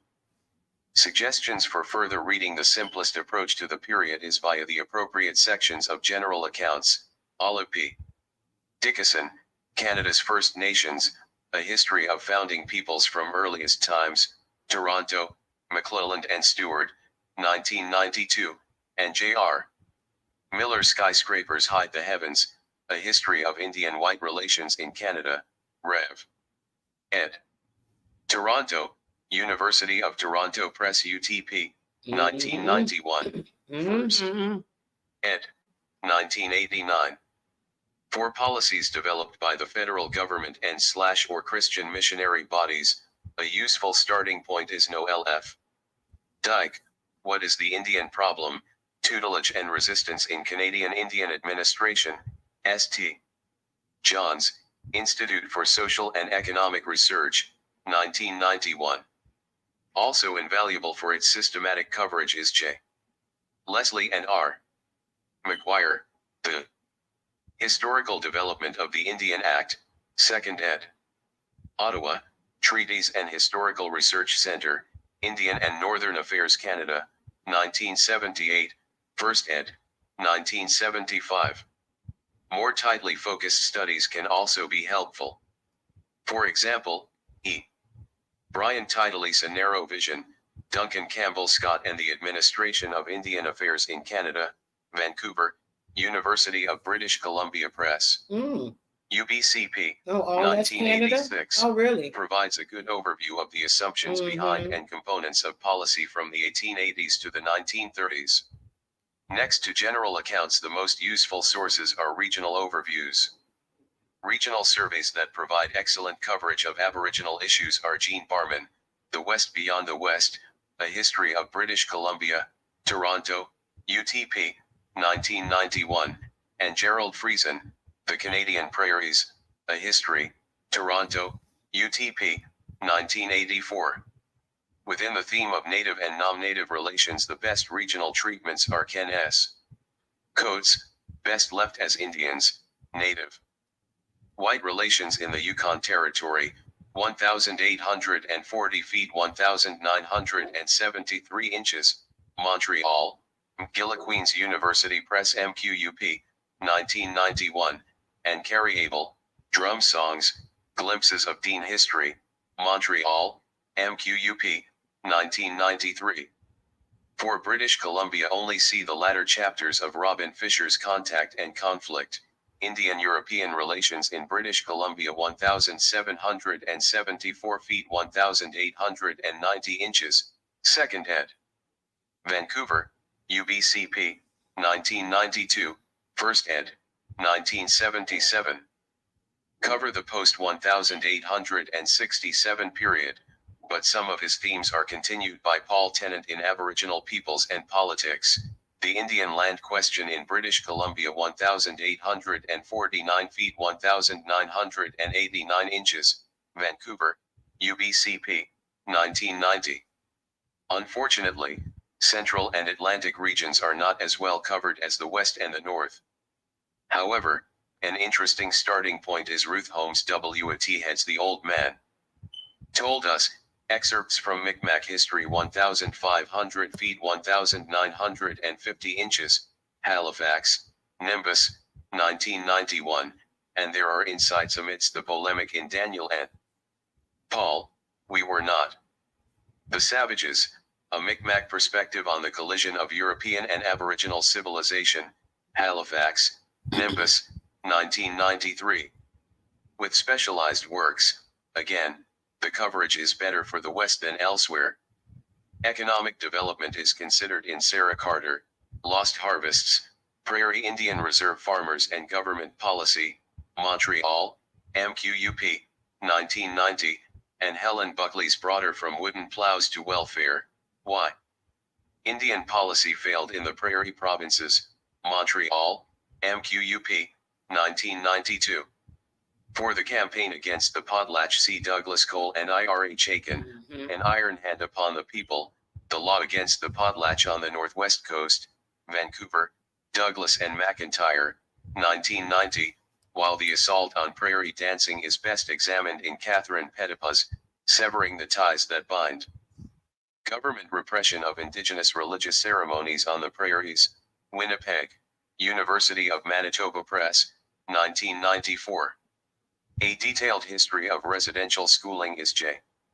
R. Miller, Shingwak's Vision, A History of Native Residential Schools, Toronto, UTP, 1996. Further guidance can be found in the chapter on Native History in Doug Ahmed, Canadian History, A Reader's Guide. Volume 2, Confederation to the Present, Toronto, UTP, 1994. 179 to 201, as well as in Robert J. Surtees, Canadian Indian Policy, A Critical Bibliography, Bloomington, IND, Indiana University Press for the Newberry Library, 1982.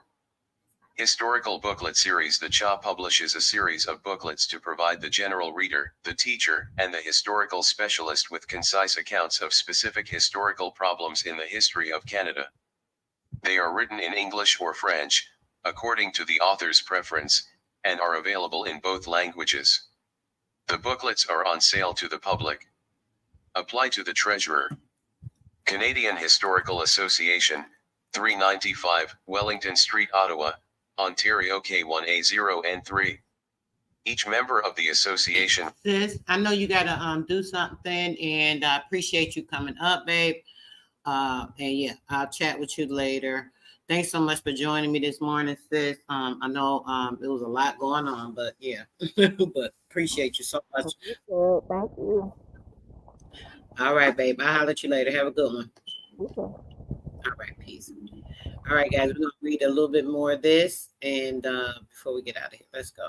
It's got like 5 more pages. I was trying to play the whole thing, but let's receives see. 1 copy of each new booklet free at the time of publication. Prices of the booklets, 1997, are $3 each plus postage and tax, 50 cents discount to bookstores for orders of 10 copies or more. The following booklets have been published so far.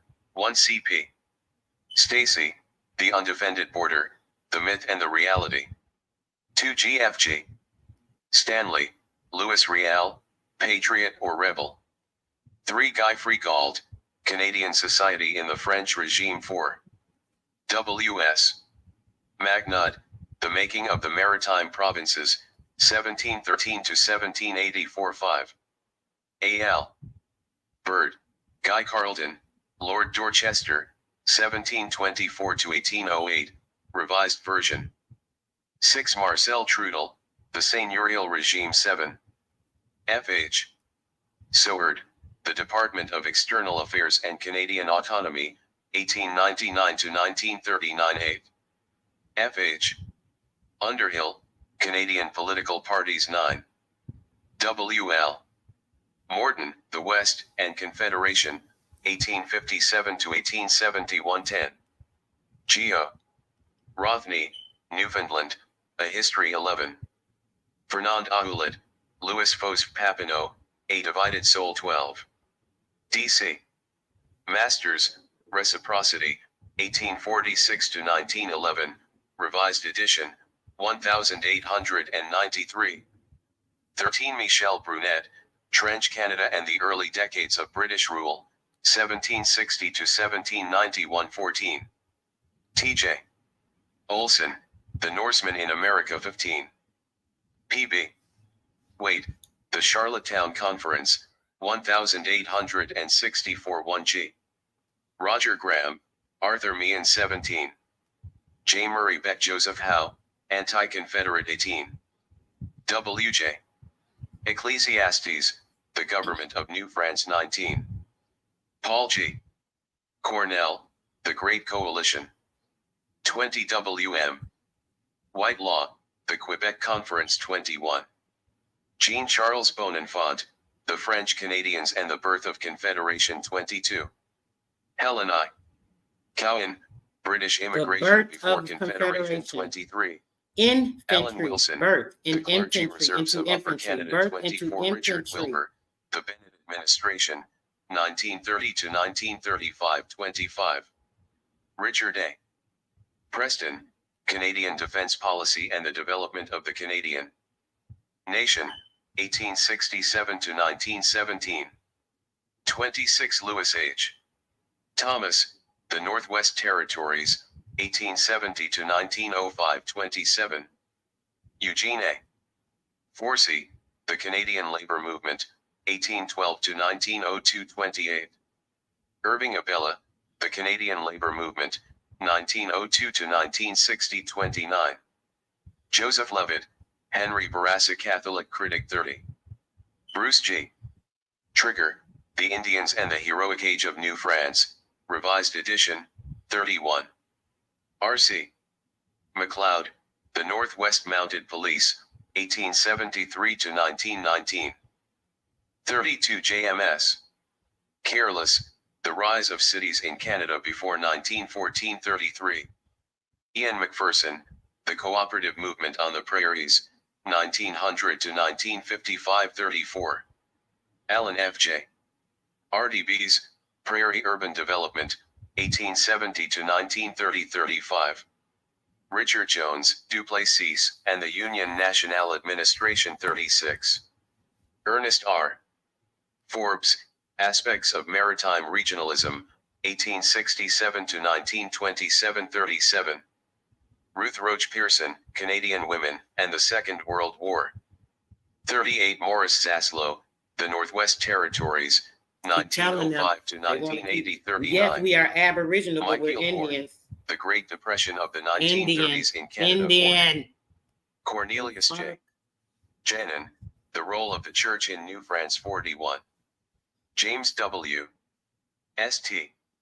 G. Walker, Racial Discrimination in Canada, The Black Experience. 42 Black experience. Eric W. Sager and Louis R. Okay, we Fisher, don't need to hear all Shipping that. and Shipbuilding in I done went Atlantic through it Canada. again, y'all. We done went through it 1820 already. to Got to borrow again. 1914. Hold on. 43 Fritz Panicoke, The Fur Trade and Western Canadian Society, 1670 to 1870. 44 Pulling it Robert back Page, together, guys. The Boer War and Canadian Imperialism. 45 Jill Packett and Jean-Pierre Wallet, Lower Canada at the Turn of the 19th Century, 26 Lewis H. Thomas, Okay, 32. we skip past all of that. Four, Okay, let's give him most the all publication references. I of the want to try Beaver to will be hear the this. Society's principal but not exclusive Where is activity that? to popularize I think Canadian that's right. history. Other Society activities include the Pierre Burton Award for Distinguished Achievement in Popularizing Canadian History. Look, The popularizing the award was history, making it. I told period. y'all they have The work of the societies to Canadian create this Historical shit. Association founded They have 1922 societies objectives. created. To encourage historical research and public They're interest doing in that. history. They have societies created for this. Okay, I want to show y'all something. Not this one. Hold on. I'm gonna show both of these, but they both were very short. Oh, excuse me, I had the hiccups. I've been eating nuts while we've been on here. Hold on a second. I want to show y'all this particular video, right? Okay, hold on a second. Then I'll go into a brief discussion on it really quickly. I don't know how many people remember seeing this a few years back, but I want to just show you all this was going on around that same time.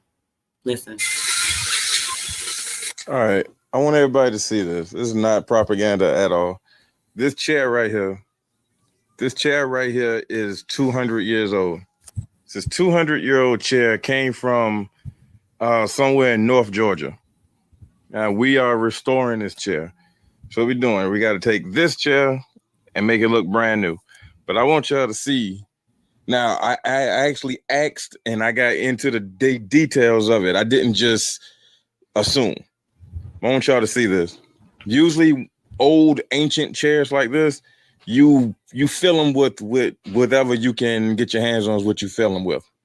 This one apparently has cotton. This is hand-picked cotton, been sat on for over 200 years, and it's horrible. But it's made with solid wood, so it's gonna last forever. But I want y'all to see this. This is human hair. This is literally human hair.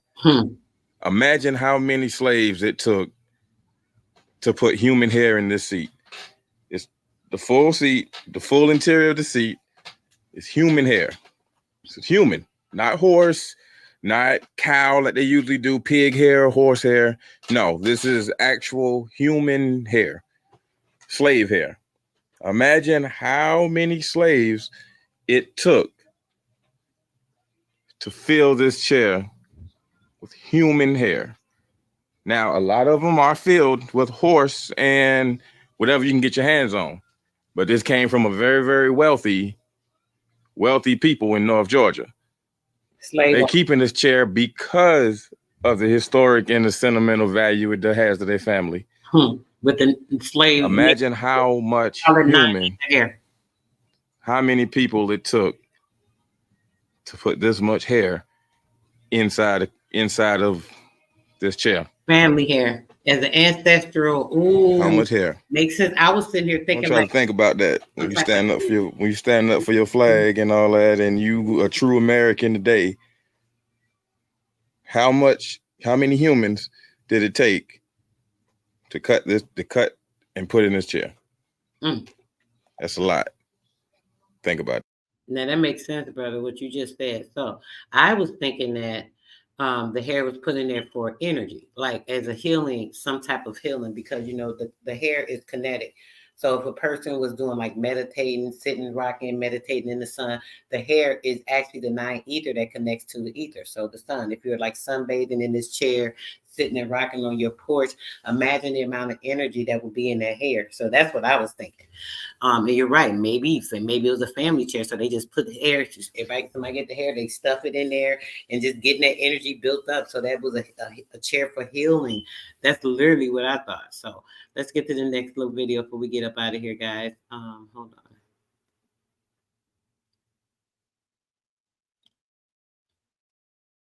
I don't know if you guys have ever seen this. It's the oldest, the Torres Strait Islands Aboriginal dance from 1890. We're going to leave out with this. Peace, love, and bliss, everybody. Y'all have a great one. Till later.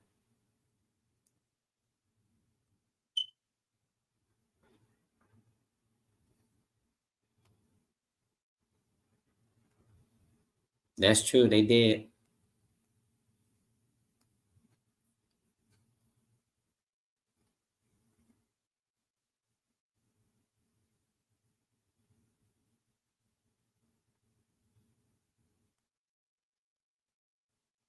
Period. My grandma burned ours too. Yes, the hair holds heat. Think about it as a meditative procedure, a medicinal chair.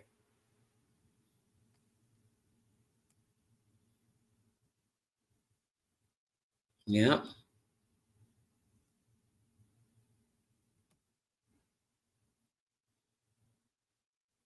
A school of pupils hair. Interesting.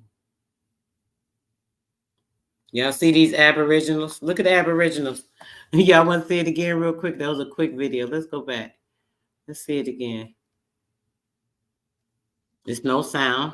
It's not that y'all don't hear it. It just has no sound. It's so old. It's from 1890. 1890. I appreciate it, sis. I hope you guys enjoyed it and got some good edification. I'm going to make sure I do more, bring more information this week. And I'm definitely going to be focusing on the Canadian aspect. If you guys have the fortitude, I suggest you get into this banking class. Let me put it in the chat. The banking class is September the 27th. Send the Cash App to Sister Soul. Y'all already know. So y'all could be in there. Let me see. Let me put that in there.